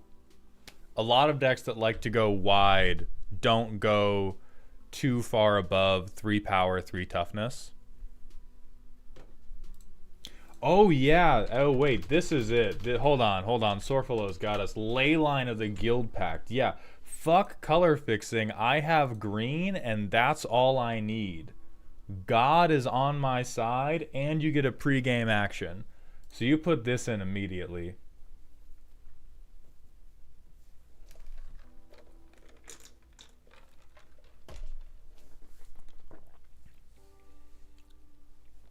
I think cuttables is a lot of stuff, but I don't want to cut the charms. I don't want to cut the charms. Chromatic Lantern is in the deck.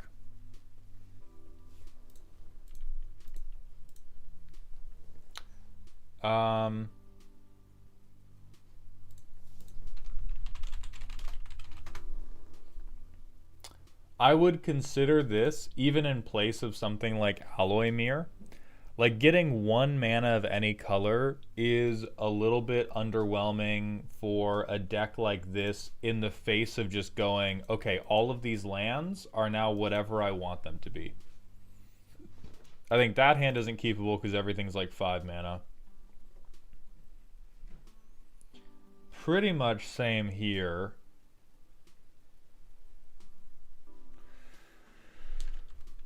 But we're going to try it. We're going to risk it. Oh, Command Tower saves us. Save me, Piss Laser. And now we have Orrery. We just fucking do whatever. Alright. Time to let my nuts hang. Progenitus. The deck is unstoppable. We've done it.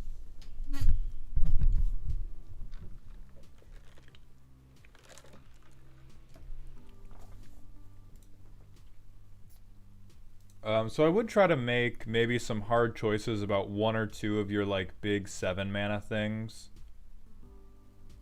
And then lands, like we gotta fix our fields, bro. We gotta get in the mindset of those 1300s French peasants. You gotta be tending for your fields.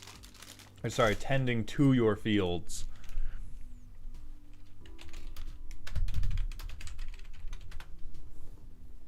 Path of Ancestry. Oh yeah, this would be good. This is just a Wooburg land. And Goblin, they did say that the land base they currently have was built on the premise of, I found it.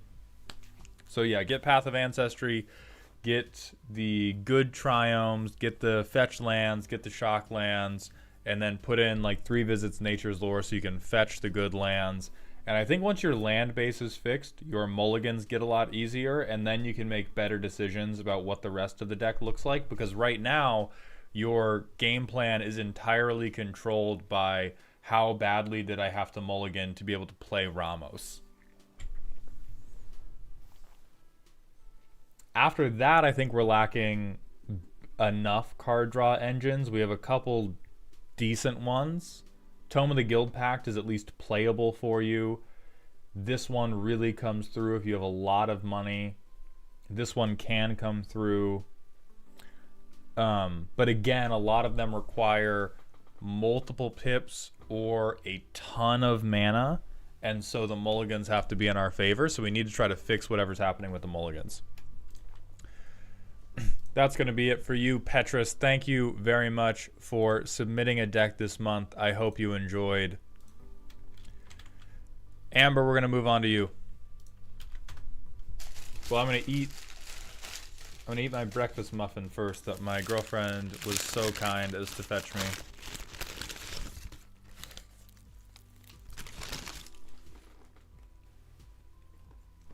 My shit!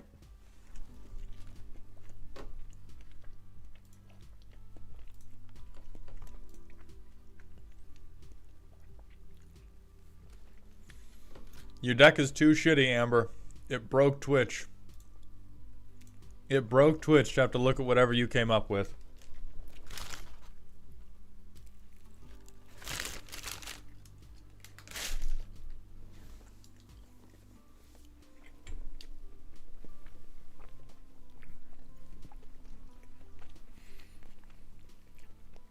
Oh my fucking god.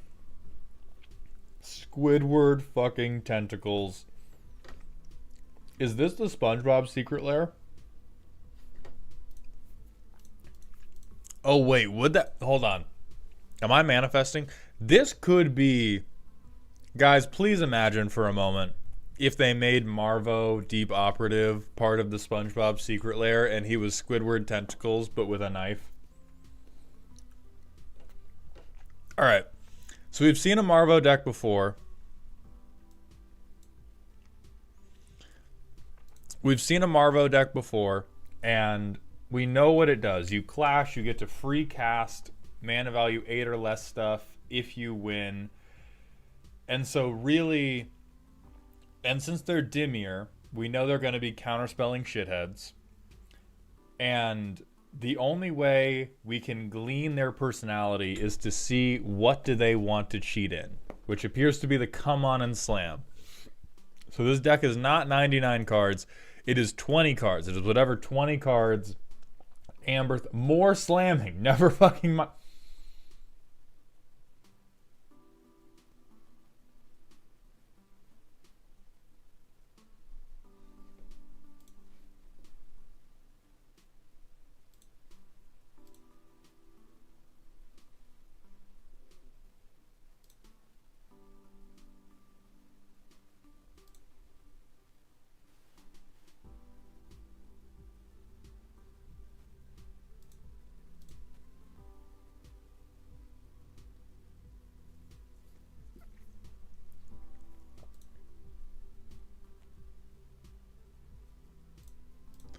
All right, you piece of shit, Amber. We're gonna fix you. We're gonna fix you. You don't need this. And the One Ring. We're cheating in every other way imaginable. Why do we need the CEDH chat GPT list? Well, not Thief of Sanity. This is... That's just your personal illness.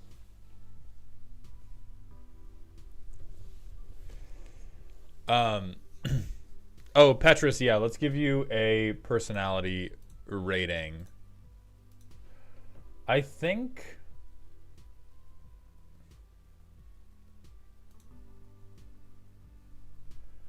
this is, oh my god, it's almost functional. I think there are a couple small issues with the deck getting off the ground and launching.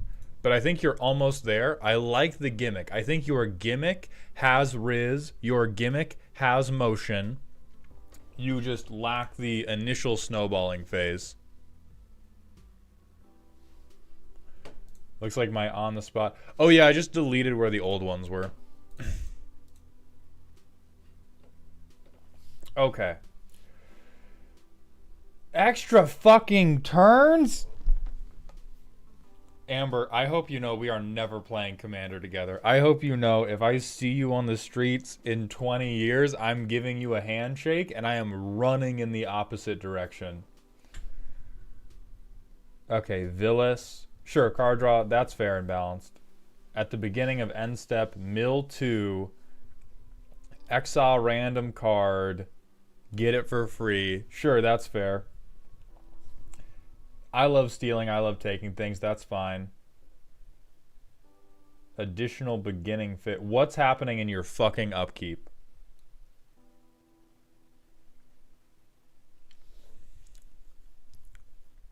This looks evil. I don't even want to know from a judge. I don't want to know from a judge. I'm going to assume in my heart that you cannot kick Slyn Voda when you clash them in. I don't care if that's not true. That's what I'm going to believe.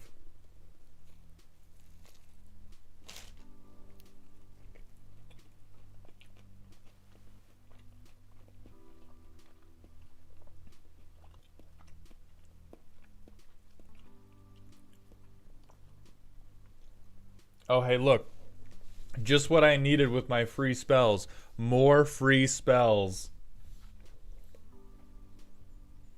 Copy spell 3 fucking times? Mind Leech Mass. This is fair. This is fair. We deserve this one. You don't deserve anything else, but we deserve that one. Sure, Grave Betrayal turn 5. Who doesn't need it?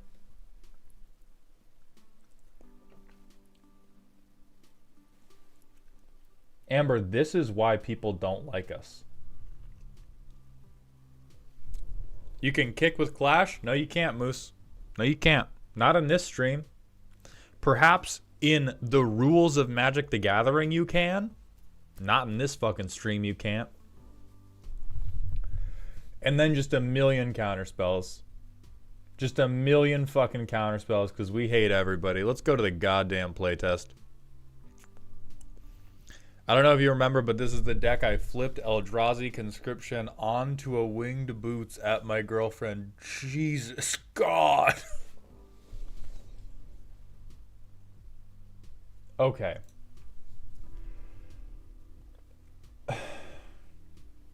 Good. Good. Hey, look at you, completely mana screwed because of your irresponsible and hateful deck building. Never mind. Thank you. That's right. That's right. You discard the hand size. That's right. Look at us. Okay, turn 7. We still can't do anything. Turn 8, 1 ring, baby. You're all fucked. You're all fucked now. Reliquary Tower. Marvo time. Turn 9. So now, turn 10, we can finally swing, and we will clash, and we will probably win because it's 6 mana. And now we can play a spell the green player could have played 4 turns ago. Let's run this the fuck back. This looks better. We have 4 lands in our opener.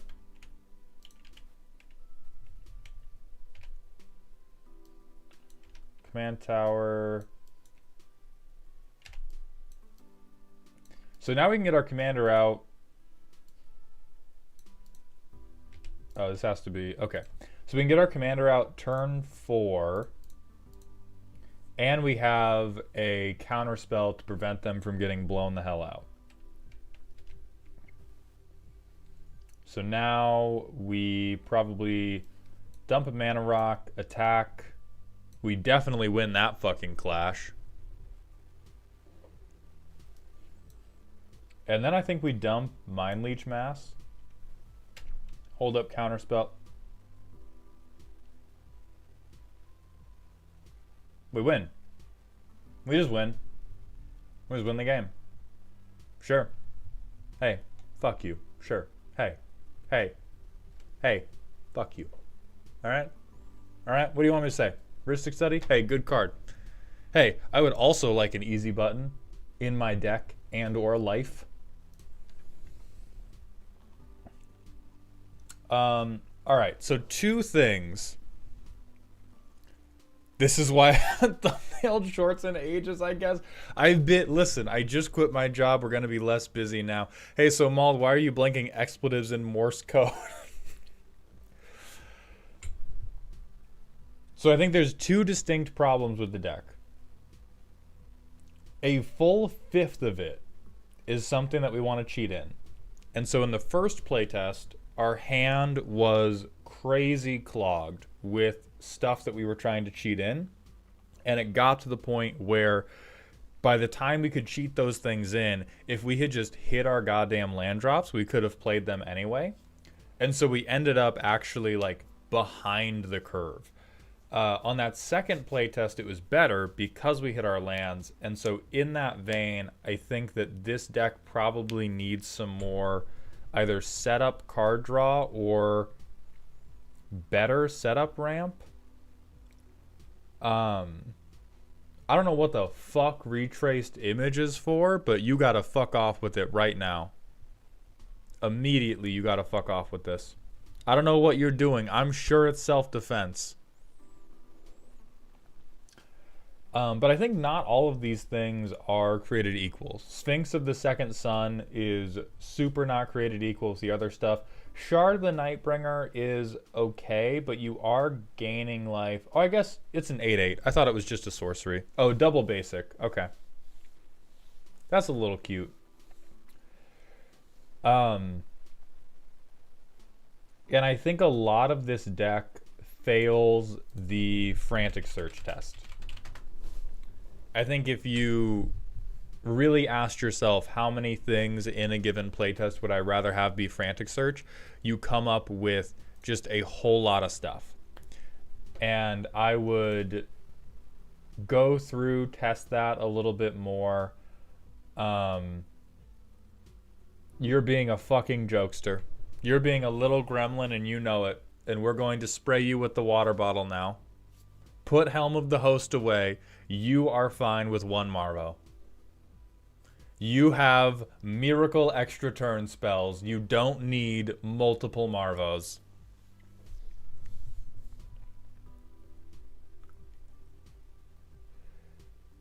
Yeah, you also wouldn't mind the turn 3 rocks either. Like, I'm a big fan of Chromatic Lantern basically all the time just because getting pip screwed feels so terrible. I think your counter spells make sense.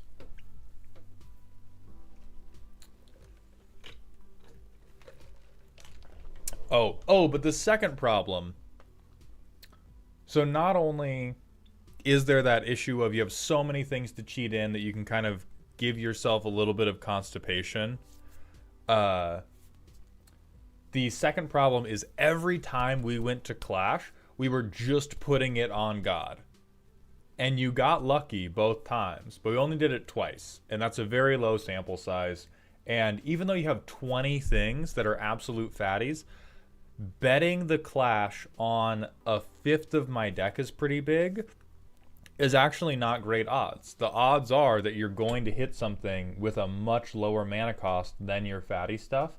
And so if you're going to have unforgivable crime cards like One Ring and Rhystic Study and all this extra turn spells, you're overlooking the crimes that are actually going to guarantee that you win, like Scroll Rack.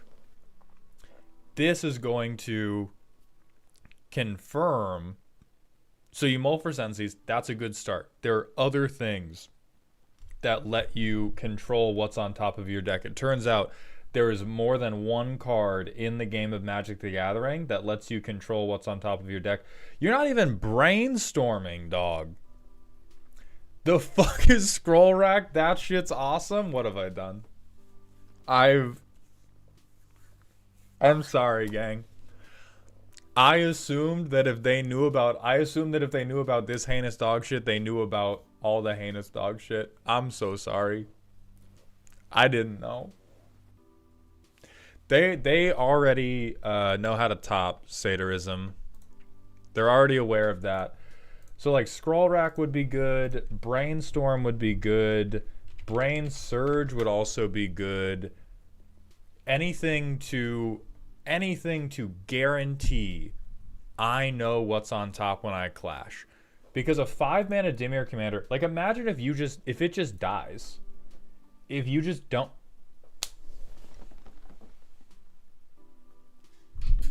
Apparently, my computer has run out of patience for your deck. Apparently, my computer is all done playing against your deck, Amber.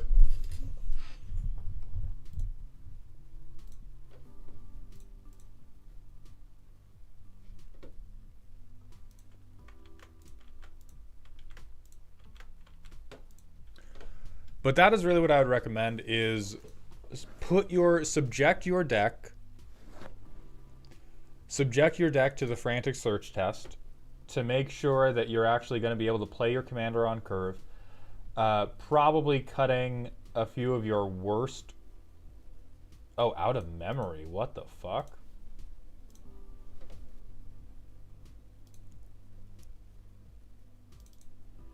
How do we have so little? That doesn't make any fucking sense.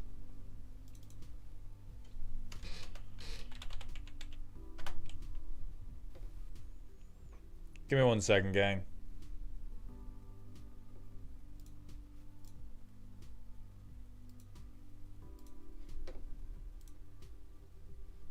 We're going to uninstall my GIMP.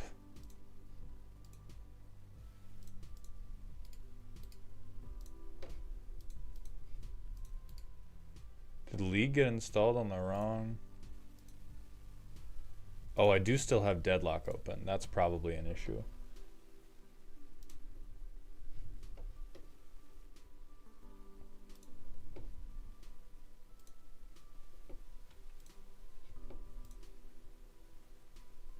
It turns out you cannot have a million Chrome tabs and Deadlock open. Konako, can you explain what the frantic search test is? Yeah, so it is just it is what it sounds like. It is do a playtest of your deck and see how many cards you draw you would rather have drawn frantic search. It's really a test of how susceptible is your deck to being played in the wrong order and how badly do you need to fix the order. Because this is card negative. Right, you go down a card just to see 2 more cards and then have to discard 2 cards, but it's mana neutral. And so if a lot of the cards in your deck in a given playtest feel worse than frantic search, it's a really bad sign about your overall card draw. Frantic search is a very useful card, but if going card negative a lot of the time is better for you, it means that your deck is probably pretty fragile, needs very specific things to be drawn, and you would likely benefit from having a lot more card advantage engines or good card draw spells in general. So Amber, you're going to hell first and foremost. This is Squidward after SpongeBob finally breaks him. I don't know if that episode happens in the anime, but this is Squidward has sharpened his clarinet down to a shiv. You just have a highlight reel of every bad Dimir spell ever. This deck is a caricature of what people think blue players are like. You are Big Stinky. You are Big Stinky. We finally found you. And here you are with Marvin. But that's what I would fix, is I would do the frantic search test, and then I would start racking these scrolls. I would look for anything that allows you to precisely control the top of your deck, and I would get the goddamn helmet out of here. Thank you for your submissions. We'll talk about thumbnails later. Cyborg and 4Best, are you here? This is the unmodified first draft. I literally went, Scryfall, show me this octopus's balls. Sorry, show me the 8 mana bombs ordered at EDH rank. That makes sense. Hey, I'll tell you what.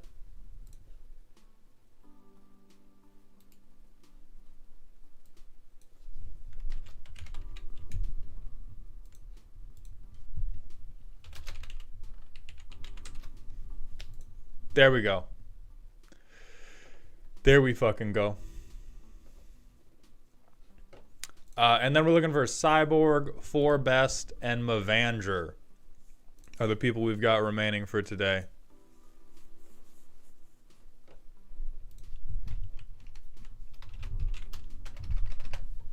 Hold on, I gotta... Editor, if we capture this, only capture it capture it with this. Joey needs to know that I love him. Joey needs to know that I love him, that he's a good boy.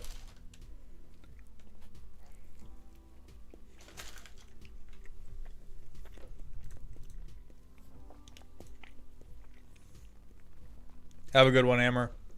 Okay, actually, you do want it refunded? Yeah, one sec.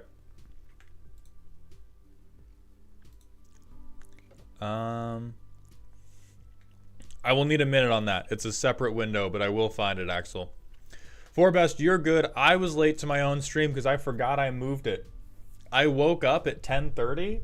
I was at my computer like, oh my God, I'm so with it. I'm just like that. I am handling my business. And then somebody tagged me, Emperor tagged me in Dear Molotov and was like, hey, wasn't stream supposed to start 30 minutes ago? And I just went, fuck.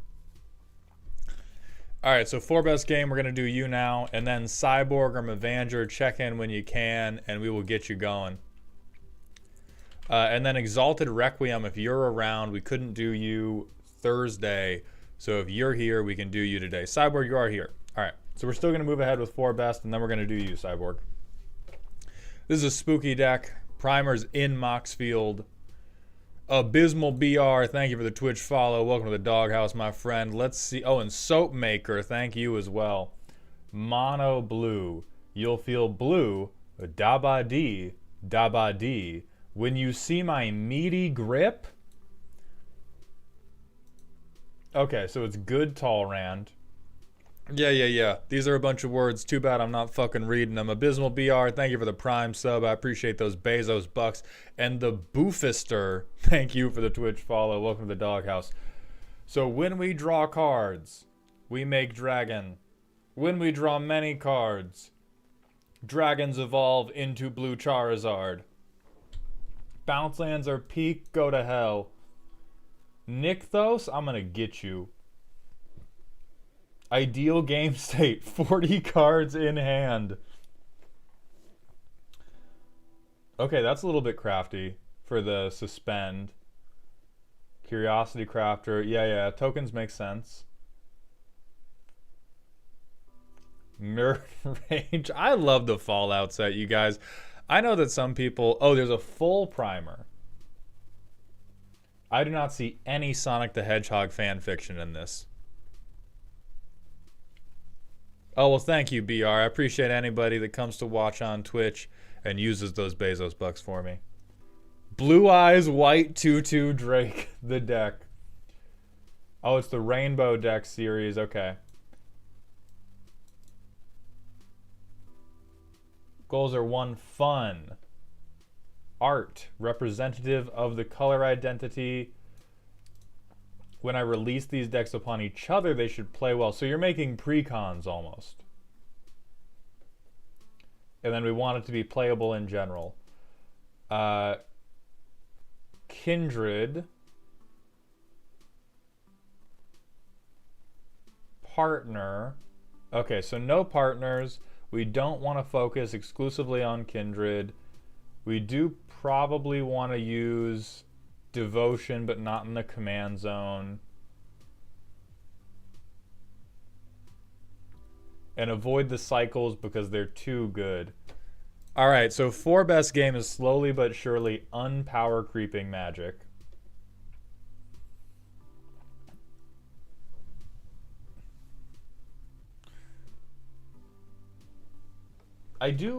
This does seem pretty good for ideal game state.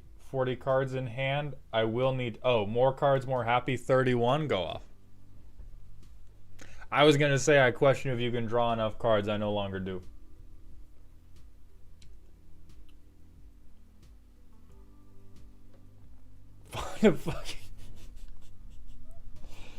Everybody gets it because only I get a 30/30 off of it. Hey, somebody finally passed the frantic search test. You're going to hell. You're straight to hell. Yeah, Loyal Drake's good. I gotta get this in some of my decks. I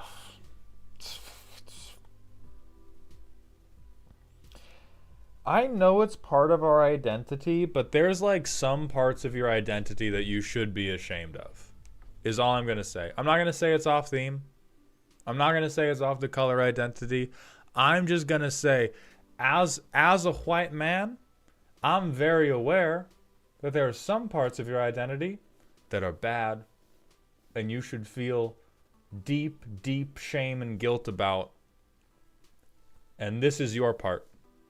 This is your part. Okay? Okay, Search for Azcanta, though. We're so back. Season of Weaving's very good.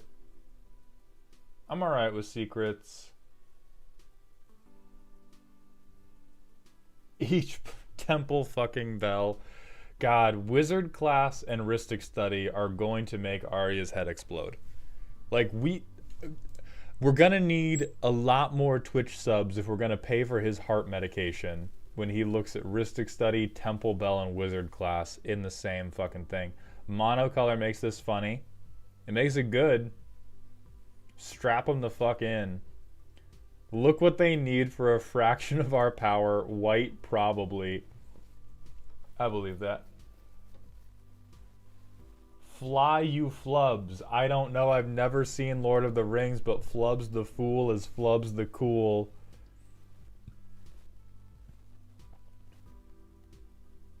I truly don't know what Cerulean Drake is doing here, either for the joke or for... What spells are targeting you is really my question. Cloud of Fairies, whatever. They untap lands, and you have bounce lands because you're a criminal. Very Mastermind I get. Very Seer is like... Scry 2 is okay, but I'm not convinced by it. Scry 1... Is this just shit has wings? Me when I put shit with wings? Black discard spells, but you're gonna have 40 cards in hand. Why do you care? You're gonna have Rhystic Study out. Why do you care? Bounce lands are bad. I rest my case. Turn 2. Bounce lands are bad. I rest my case. Look at that. You had to discard. What's happening? Bounce lands are bad. I rest my case. I discard another land. Bounce lands are bad. Stop playing them. You have 3 islands? No, you don't. You had to discard to hand size. What are you talking about, 3 islands? Tell me something. Turn 11. You've done nothing yet. When does the deck get good, 4-best? When does the deck start playing Magic? Tell me. Alright, we'll do it for real now.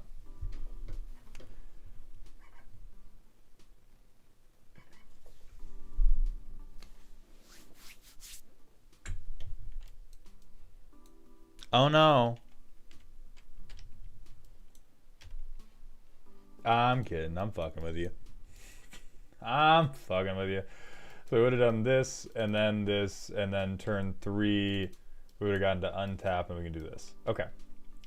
And we can scry 2. Do we want what's on top? We probably want Season of Weaving. We probably don't want the land right now. We can get this in, and then... Ooh. Fact or fiction, I'm not actually sold on because it's not technically card draw. Oh, we win the game. My bad. We put this on so that nobody can shoot us in the face because they're going to, but we start winning the game next turn because we do Project Purity. On upkeep, we draw 3 extra cards. So we've drawn 4 cards this turn.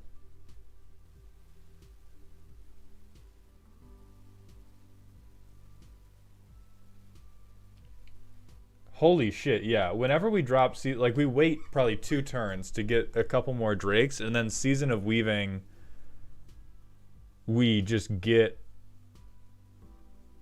a million. No. We don't do it this turn because we only have one Drake out. And so we want to do like 1 or 2 more turns. We probably want to get like 1 Drake a person, and then we do Season of Weaving, and then we give everything like +10/+10. That's kind of fucked. Fairy Seer, let's scry 2. Okay, come on. I'm leaving it on top, but come on. Sure.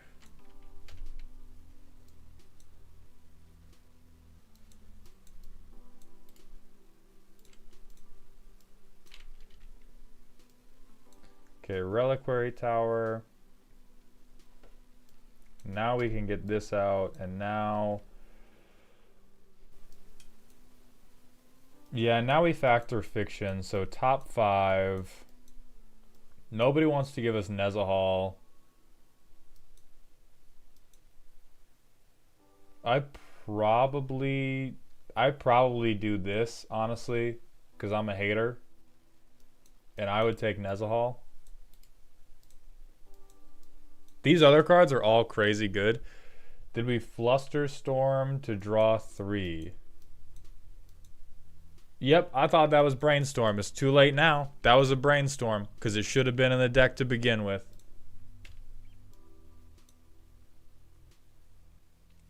We can't Nezahal. Man, playing on curve fucking sucks. We take Factor Fiction back to top of the library, and then we Nezahal.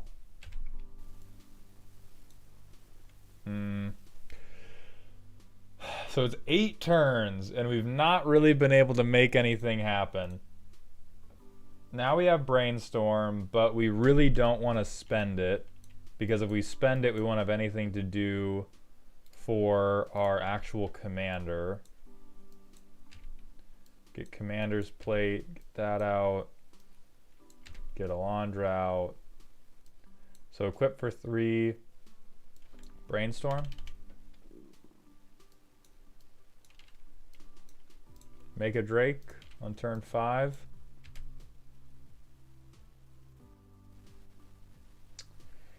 Then we have Mana Drain, we have Kindred Discovery.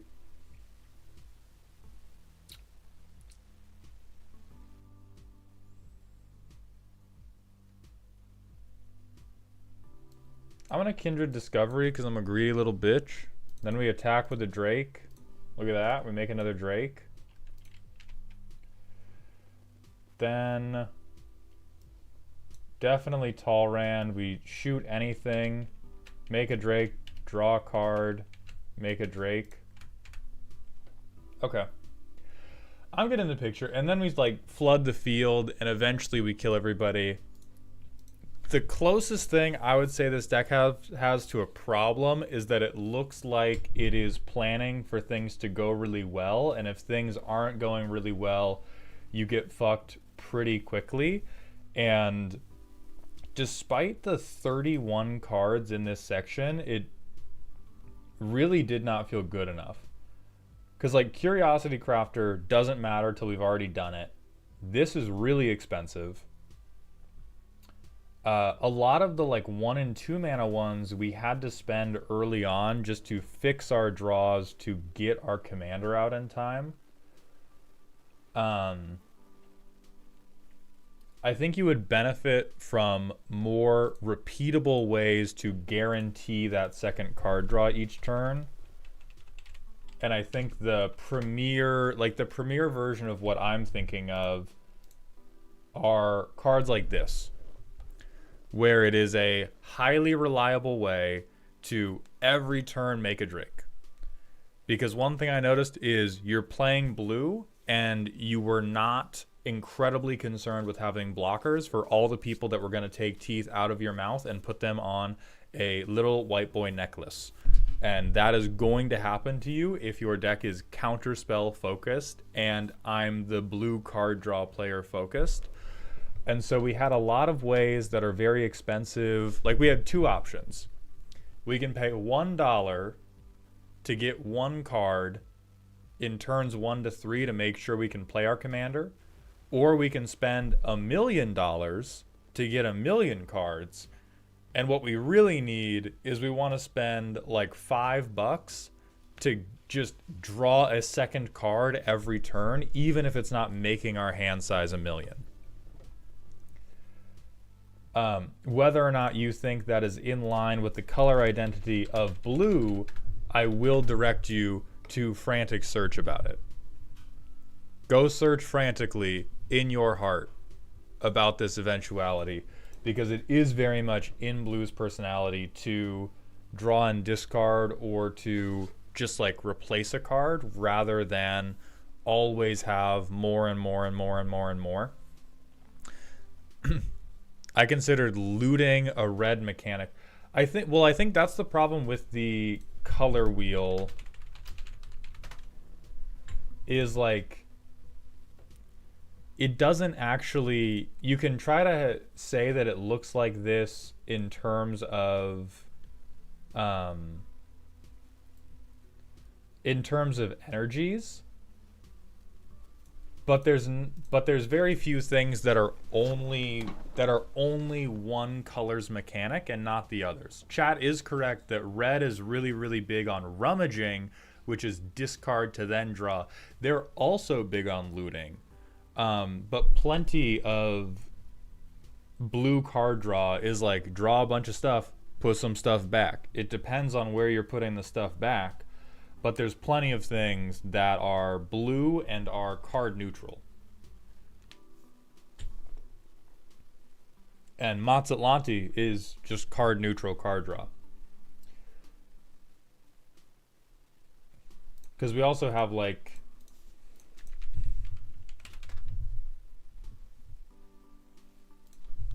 then fill me up, Mauled. I'd love to make this better. I would love for you to rephrase that statement.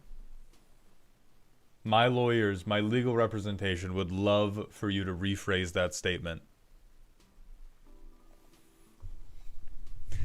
I don't tend to put Matsatlanti into decks that can't flip it. That is fair. I think Matsatlanti is better for you unflipped than it is flipped. Because this card is blank and it says trigger my commander every single turn. It says trigger my commander every single turn. Your commander already loots. It's obviously a blue thing. I mean, the commander doesn't loot. The commander cares about drawing cards, which looting can do, but the commander doesn't care about or achieve looting on its own.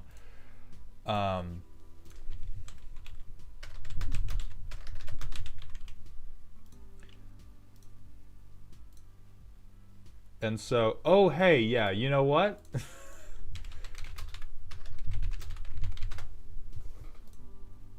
Looting's in red. Looting's in red.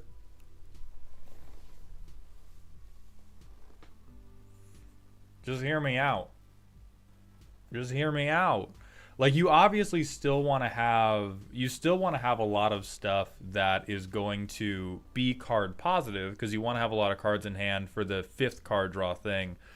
But it really felt like it was in that playtest where it worked.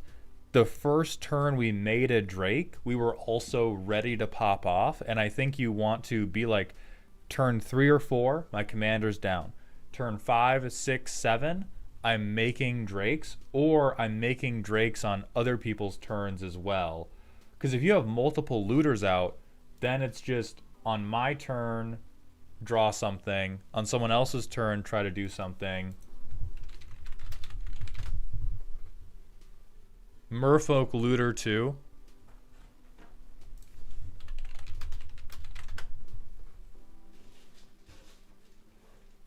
Looter Ilkor as well. So there's 1 million looters, and then once you're doing looters, then instead of having all of these ideal game state 40 cards in hand, you have this, and boom, all of your looting explodes. And so I think we should set you up with all of those looting cards. I think we want to do like creature. creature artifact, allow partial.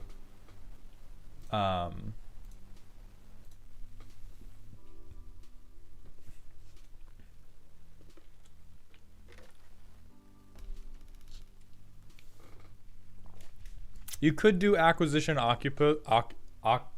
It's a little bit slow because you have to really attach it before it does anything, but you can definitely do it. I wouldn't do like a lot of stuff that cares about sacrificing for it. This would be really good. This would be really good for you. It's a little group huggy, but you already have Howling Mine. This would trigger your thing every single time, and it's just more looting. Wasn't Faithless Looting determined to be a color pie break a little bit after it was printed solely because it drew the cards before discarding instead of after? I don't know enough about color pie breaks, but I would believe that, yeah. You could do this, but it's very slow and bad.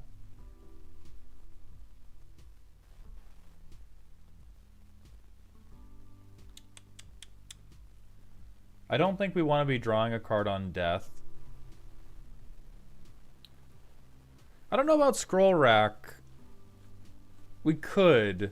It feels a little grimy to me though.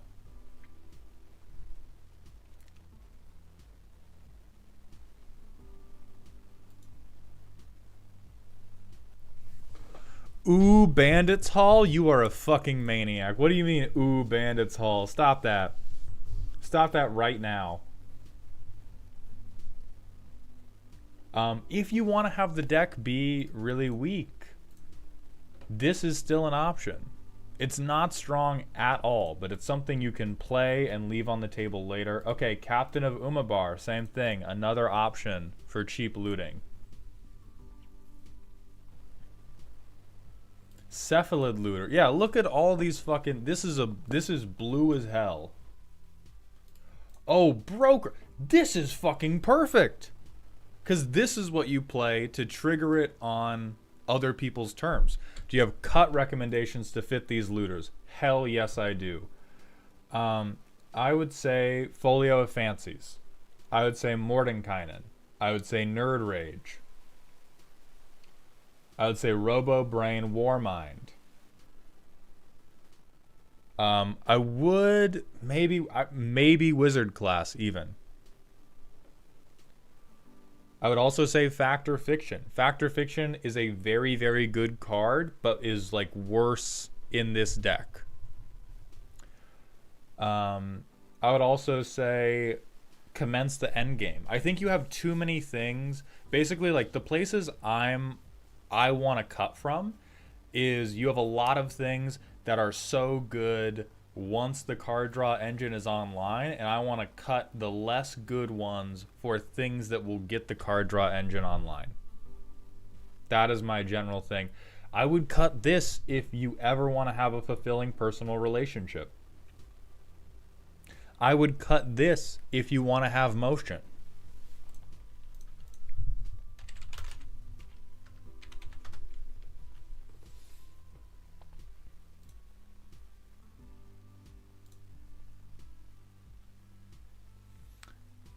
This is also a good looter. I just don't think we want to... we just don't ever want to flip him is the problem. That's like the biggest issue with this guy is that he stops looting to flip really quickly, and we don't want his Planeswalker side, so that one's questionable. There is a connive equipment. It's called Security Bypass.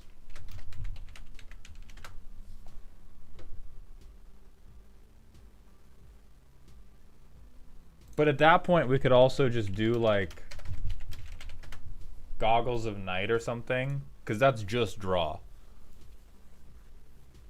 And this one won't fall off if somebody kills us after. So that's what I would do, is I would cut some of these high card payoffs for looters that are going to make it really like way more reliable for you to get that second card trigger. Right now, this is It seems like a green player's idea of what a blue deck would be, because it is very hopeful about all of these like relatively expensive payoffs, and it has a ton of like 1 and 2 mana card draw, but not in the right spots. It just kind of has them there because they say draw cards. And Folio Fancies is just a trap. It gets all of us at one point. I am a dirty Simic player, so that makes sense. Okay, yeah. Well, we will show you the purity of piss. And you will play mono blue, and you will love it. But those are all the switches I would make. That is where we're going to cut it here. But thank you very much for submitting for best game. And we're going to move on to Cyborg. We're still looking for Mavanger. Vorinclex. You show us the deck through a Patreon submission. I'm going to be announcing signups in probably a couple days. Which deck next? Mono black, red, or green? Show me green next. I think...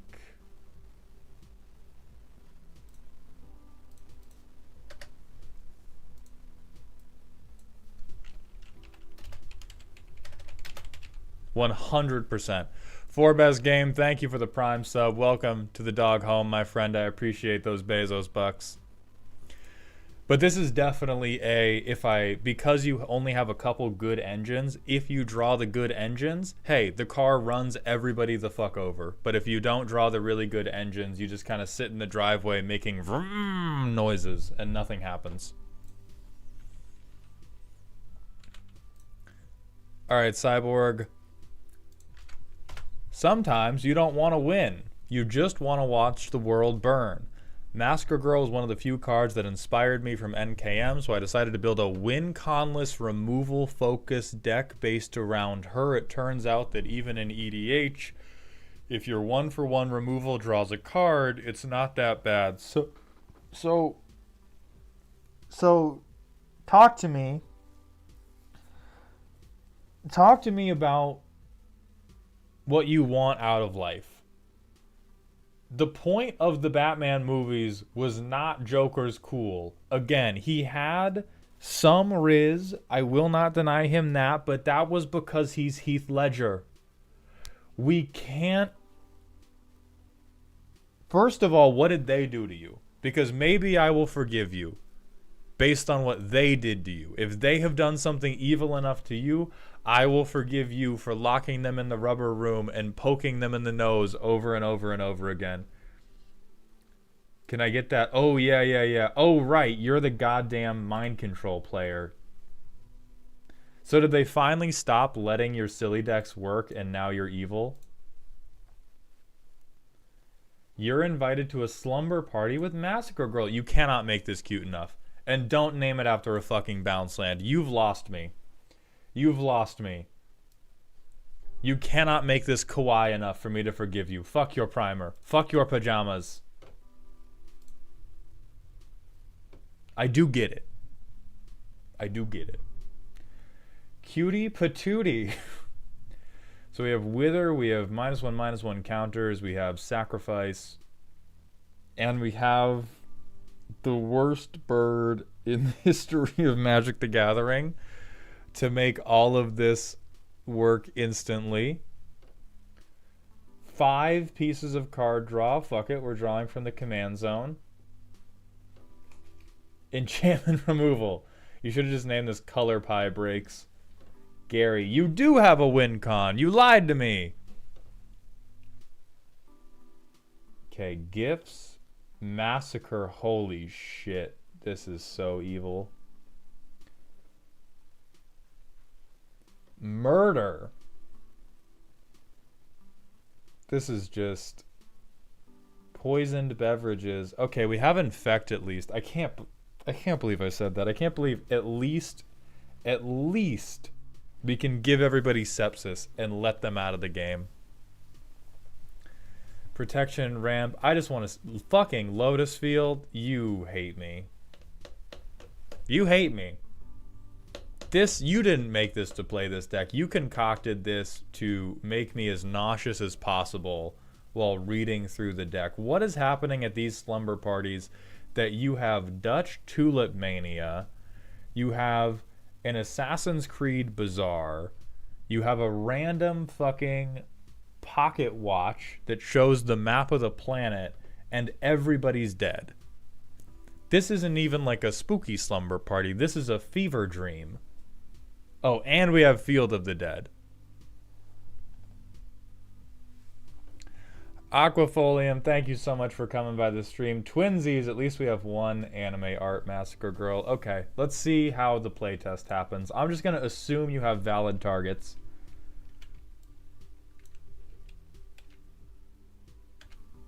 Oh, good. Hey, at least you have a reliable way to get Cabal coffers. I was really worried that we weren't going to have a reliable way to get the goddamn cheater lands. Okay. So let's Bastion. Phyresis Outbreak. We have at minimum 3 valid targets. So we draw 3. We're going to discard 1.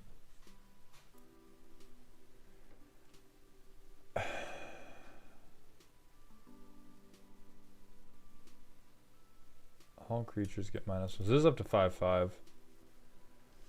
Fuck the bounce land. Fuck your bounce land.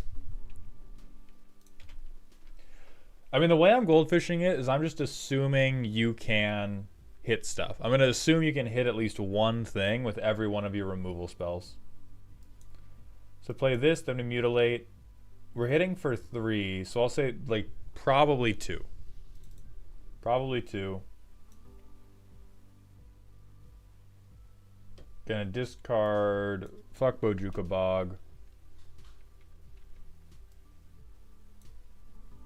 And then I think we drop this, say we've killed something. Fuck. Fuck you!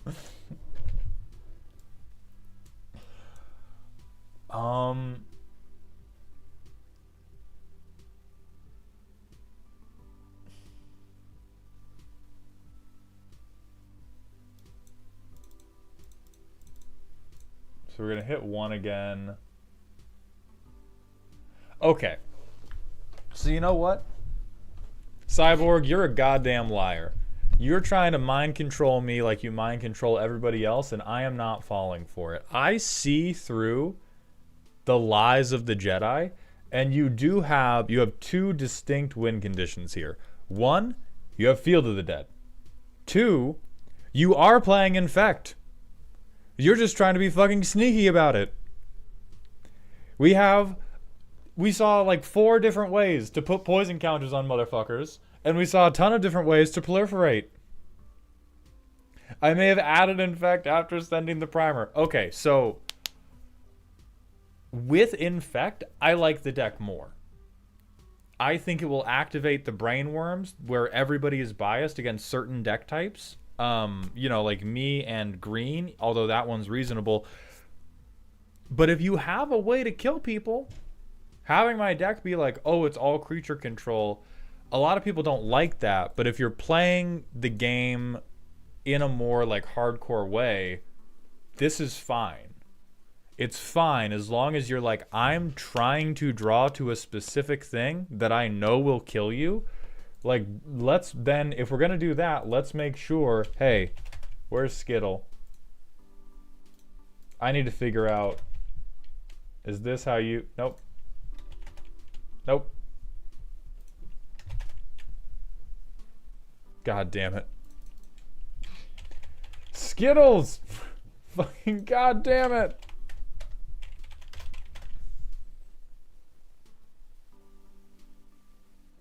Skitherics. Okay. So I would do this. I would do like Tainted Strike. Maybe even pump spells for the infect creatures you already have. Because this part is unholy.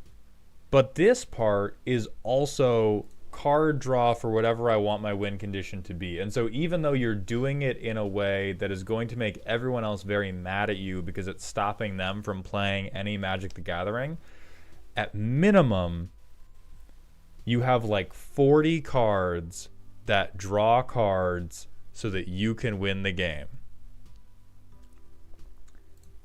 And if it's a big stinky poo-poo dragon, that's fine. Oh yeah, and pump also works because your creatures are going to have wither. Wear the Midnight Banshee.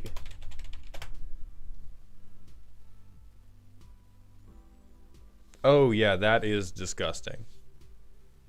That is disgusting. Haven't found a cut yet? Pick randomly. Pick totally fucking randomly. Way too much mana, TBH. I think it's bad. What do you got this fucking bounce land for if it's not for Skittles? What do you have these goddamn... Oh, the Banshee. Yeah, the Banshee is very expensive. So I would do Skittles for anything. I think you have pretty much every proliferate source I know about for mono black. It is also fully ridiculous. Like, you are joking me. You are joking me to not have Rise of the Dark Realms in this deck. Or at least the Liliana that goes into Rise of the Dark Realms. This is expensive as hell. But if your entire deck strategy is I am going to put your things in the garbage can, you need to have the card that says I now own all garbage cans. You gotta say some shit that makes some sense to me, please. Okay? Okay?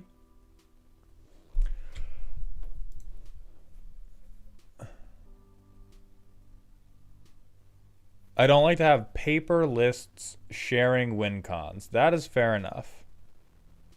What's the one that exiles all creatures? You may cast them. I don't remember, but it's in the Gonti precon. Then if you do not want to share precons, or share... I would also say mass reanimation zombies is much different from I kill your stuff and steal it. This is like theft reanimation because you're not going to fill your own graveyard, but that is really a semantic argument.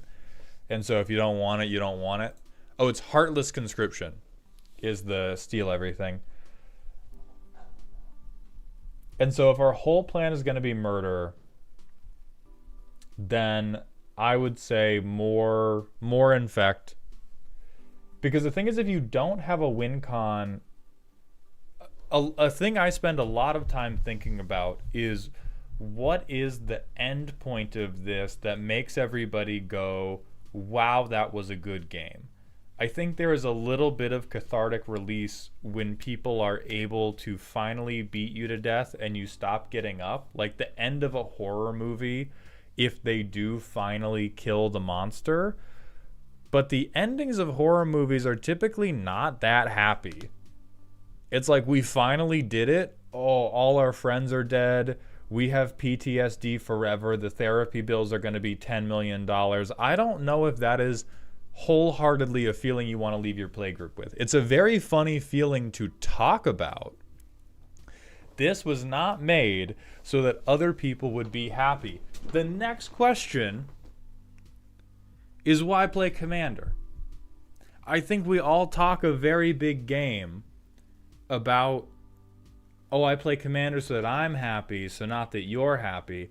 But again, if we didn't have the infect, if it was truly win conless, where is your joy coming from? Is it, do you just like to have people stare at you for hours? I would highly recommend a YouTube account. It's been very helpful for that urge inside me. Drinking salt, I guess? Go kick children. It's free. Don't do that. Legally, I cannot recommend that. Knock over ice cream carts. There's a million things you can do that don't cost $600. Like, I think there is an angle. It just depends on, your play group. And a lot of the play groups I've played with, it is like funny to talk about it once, but a lot of the games I've experienced where this actually happens is it just kind of feels, it feels womp womp. It feels very much like a deflating whoopee cushion. What if I derive joy from stealing other people's cards? See, I'm with that one because stuff happens. And I'm even with this one because it's on infect, and you're a little bit like arch enemy because everyone's mad that you're kicking their stuff in the shins, but you're still winning the game. So this is really more of a philosophical argument against decks that say, like, really, truly, I do not have a way to end this game. Like, I have difficulty as someone who drinks and produces salt on such a regular basis. I have difficulty believing that there is a genuine joy in drinking salt. And I think anybody that thinks they genuinely enjoy drinking salt probably just genuinely enjoys having a friend who's got really good react faces to whenever you play removal spells. Because I've played in some pods where we're all like being salty towards each other, but we're all being funny as fuck. That's different. It's a different thing to have all of your friends yelling at each other and calling you bitches and saying how much you hate each other, but still being funny. And it's different when you're knocking the last bowl of gruel out of Oliver Twist's hand with -3/-3, and then you don't have infect or you don't have any way to deal direct damage to life. That type of stuff.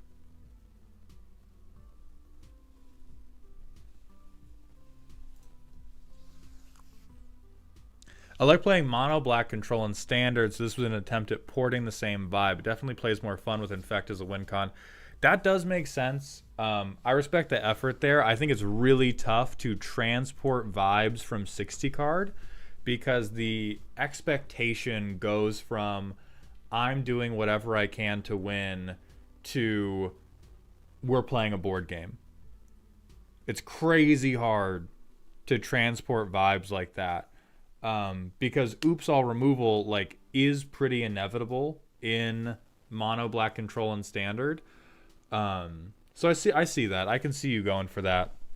I will recommend therapy. And I think with infect it's fine, but I would recommend Skittles. I would probably recommend some type of pump spell, or maybe like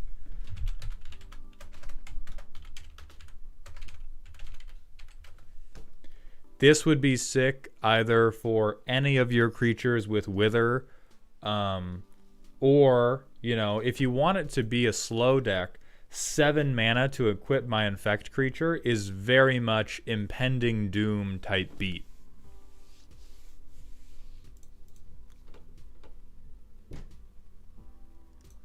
We are going to put this under Who Hurt You Dog. And if you're playing mono black control and standard, it was either Azorius or it was those goddamned mice. They can't triumph for the Horde because they're not in green. I do think it's unfortunately well built. I think as long as you keep your commander out, you're definitely drawing a shitload of cards, and you're probably getting your commander out because of all the ramp. All right, one last call for Mavanger or Requiem. If you're here, we can do your deck right this minute. With Requiem, I see you here, so really I'm asking, do you want to do your deck right now? Because we couldn't do it Thursday.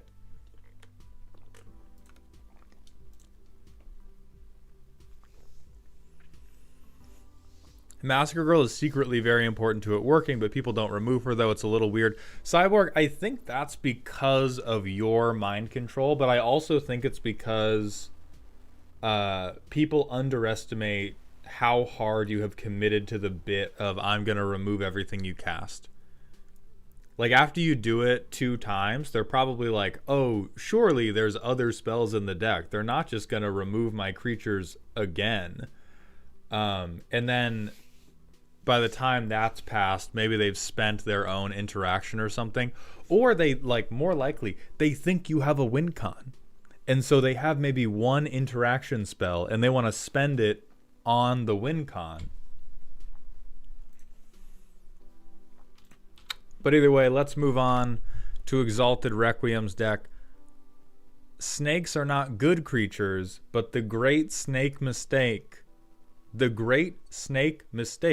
will never not be funny.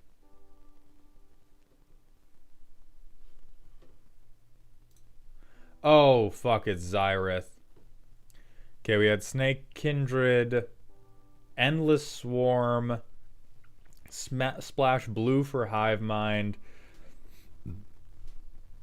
Okay, let's get to the meat. Unfortunately, Zyth is really strong. This has put it in a weird spot. It was supposed to be a meme, and to stop... It was supposed to be a meme that made the table stop playing Magic the Gathering and start playing Snakes the Slithering. Unfortunately... however, under Zyth, despite only playing a grand total of 3 wheels, creates situations where if I untap with my commander, the whole table dies, and not always to Snakes. This is unfortunate TM. That being said, is the only Snake commander that makes Snakes other than Orochi Eggwatcher, and I'm not cutting blue. The choice to avoid mana rocks in favor of lands is deliberate. Sasaya is a snake until she transcends her mortal coil and becomes an enchantment, and is on my personal list of cards more decks should play if they can. Additionally, I purposely avoided anything with infect or poison counters. Okay. So if the goal of this is, oh geez, oh fuck, it's too good, why is it $2,000? I cut the wheels, but not the car payment.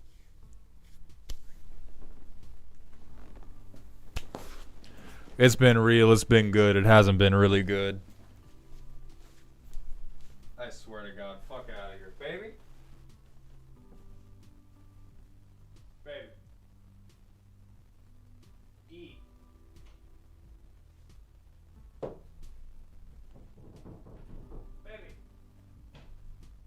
Baby.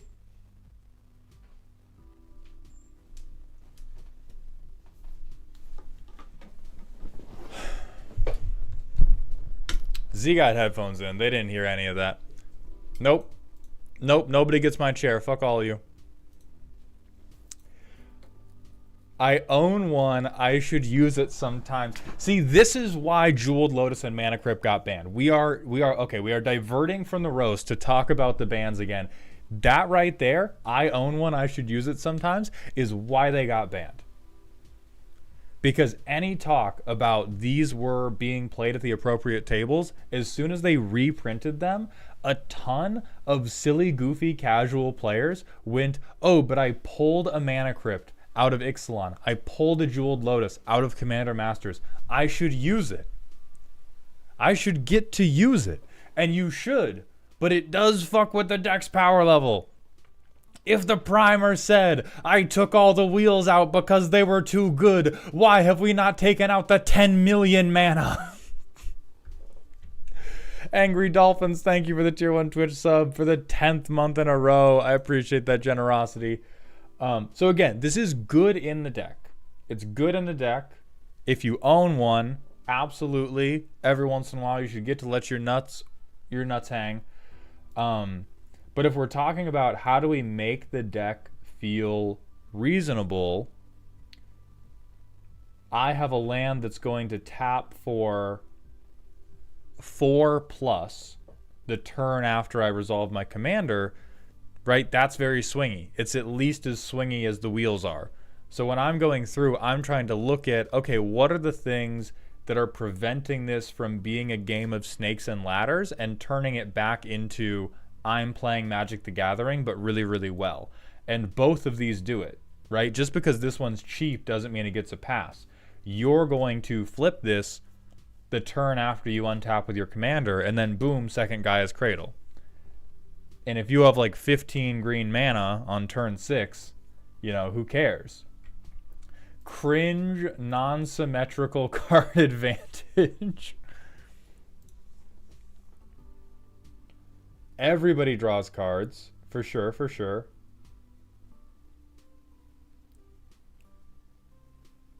3 wheels, but I got a wheel every turn. 3 wheels to Fairy's puzzle box. Can somebody help me budget this?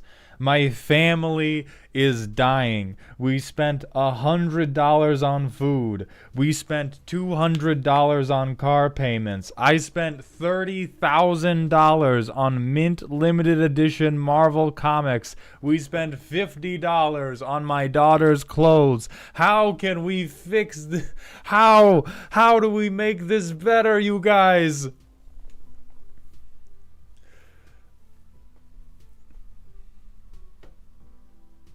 Project Purity is great. Kindred stuff. This is, yeah, I mean, this is all going to go super hard in the deck. More lands make sense. Shout out to Saya. And then big snakes.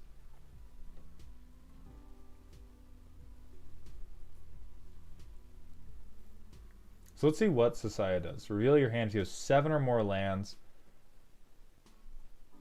I just want to... Yeah.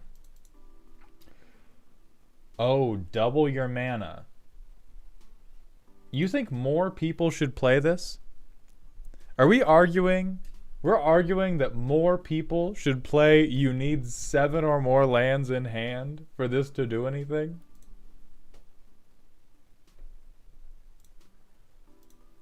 Orochi Egg Watcher. This is pretty good. Oh, it's not double? Hold on. Oh, it's everything is... It's like everything is Gaia's Cradle for lands. For lands of that type. Oh, that's so fucked.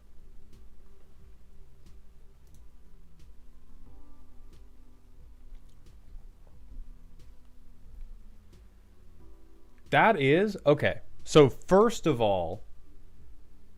Brilliant. First of all, it's brilliant.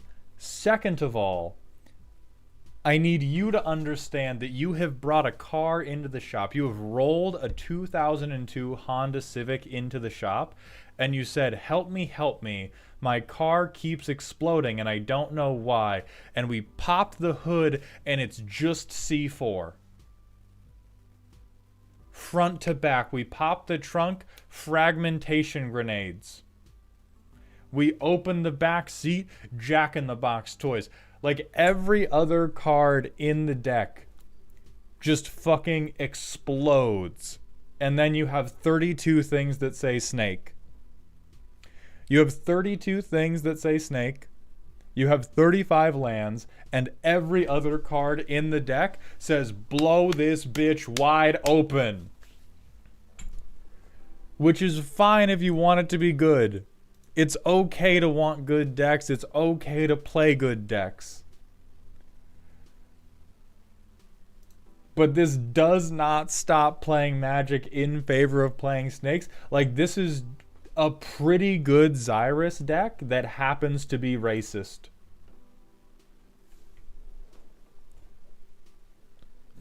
Why shouldn't I? Why the fuck shouldn't I? Let's get to business. We're gonna get stuck on 3 lands. No, we're not. We're gonna fucking win. Reveal. How do I fucking reveal the top card of my library? I'm gonna crash the fuck out. Thank you. Easy. Anvil. And we have 3 extra green. We spent 2 of that green. Xyrus. Oh, we would have drawn an extra card. Fuck Endless Swarm. We don't even fucking need it. Then hey Goblin, guess what? I played a forest, and then I tapped the forest for exploration, and I played Gaia's Cradle. I don't give a fuck. I do whatever the fuck I want. Castle Garenbrig, we punch somebody. The game fucking explodes because I draw 3. And I play Skull Clamp. And I start Skull Clamping my snakes. Sequence matters? Not here. Might matter in your Magic the Gathering game. Oh yeah, now does sequence matter? Tell me about how sequence matters, Goblin. What board state were you looking at? There's not even a Gaia's Cradle here. You sound literally crazy. You sound out of your fucking mind. Hey, just for that, I'll make a blue. Do something. Do something. I made a blue.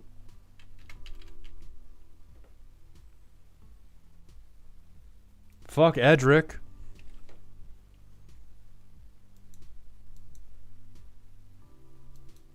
We don't have double land drops yet. I do actually have to try to do stuff. Okay, Hex Drinker. We can't make blue mana. Oh no, we can make blue. We can play 2. We made 1 blue. We made 1 blue. We got Lore Scale Quaddle. Who gives a fuck? Fuck that guy. We made 2 blue. We made 2 blue with the greens. Zyrus. What the fuck is up? It's all happening. It all happens in Chicago.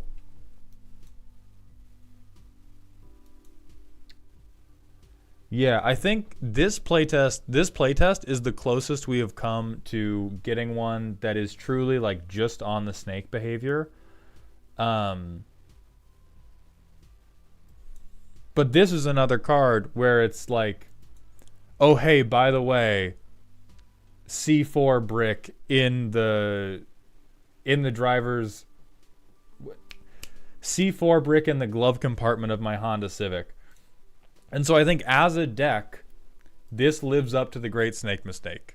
The Great Snake Mistake. I do like that. Zyrus is very strong, and I think you have a bunch of things in here that just say, flop it on the table, fuck you all. I think the main culprits of that are Gaia's Cradle, Itlamok, Edric, Great Henge, Teferi's Puzzle Box.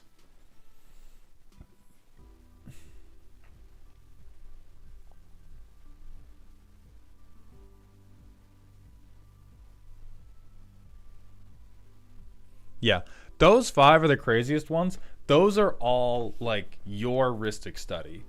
You didn't put Rhystic Study in, but I believe those 5 cards as impactful on this deck as a Rhystic Study would be, in terms of how much they just make everything go totally fucking insane on a commander that is teetering on the edge of sanity at the best of times. Because we talk about like, oh, we're limited on wheels, but a one-time wheel tells people, okay, I need to board wipe this person. Teferi's Puzzle Box says, I have artifact removal or we lost. We have artifact removal or our game is just fucking over.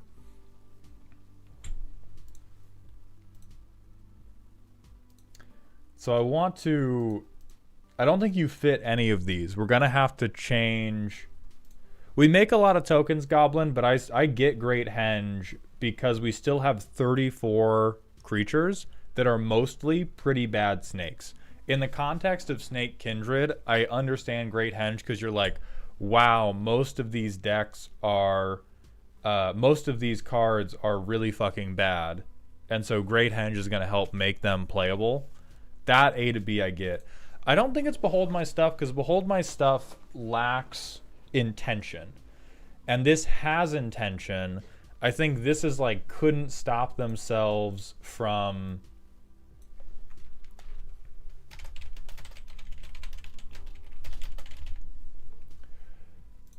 This is what I think we're in. I think some of the cardboard was just a little too shiny. No, it's not multiple decks because it knows what it's doing. Multiple decks is for like, you're scattered. You're scattered, you don't really have a goal. And this does have a goal, snakes, and it achieves that goal. The only thing I think it falls short of is being silly and goofy. I want to be so clear about that. Well built. It only falls short on the goofy quotient.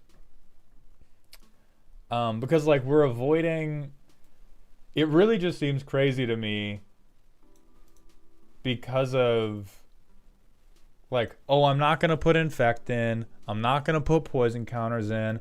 I'm not going to put a lot of wheels in to Fairy's Puzzle Box. Great Henge. Gaia's Cradle. Edric. I move to combat. I swing. I draw 18. We good? We all good with that?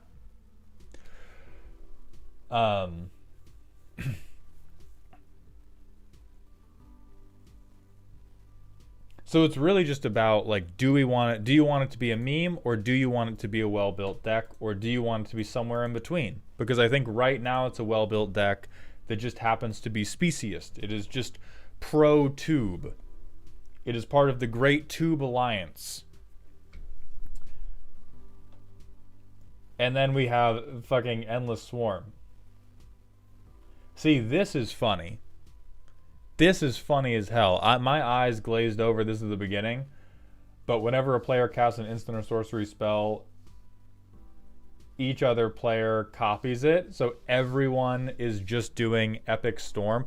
Like if we wanted to do this, you would just play Coma. I know they say like Serpents or something. But this is Tube Gang.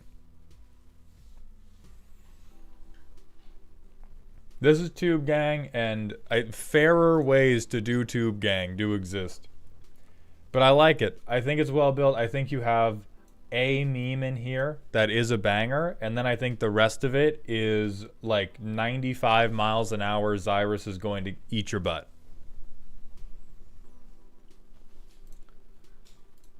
And so I think shiny cardboard, too shiny because of Gaia's Cradle, and then presumably Great Henge as well.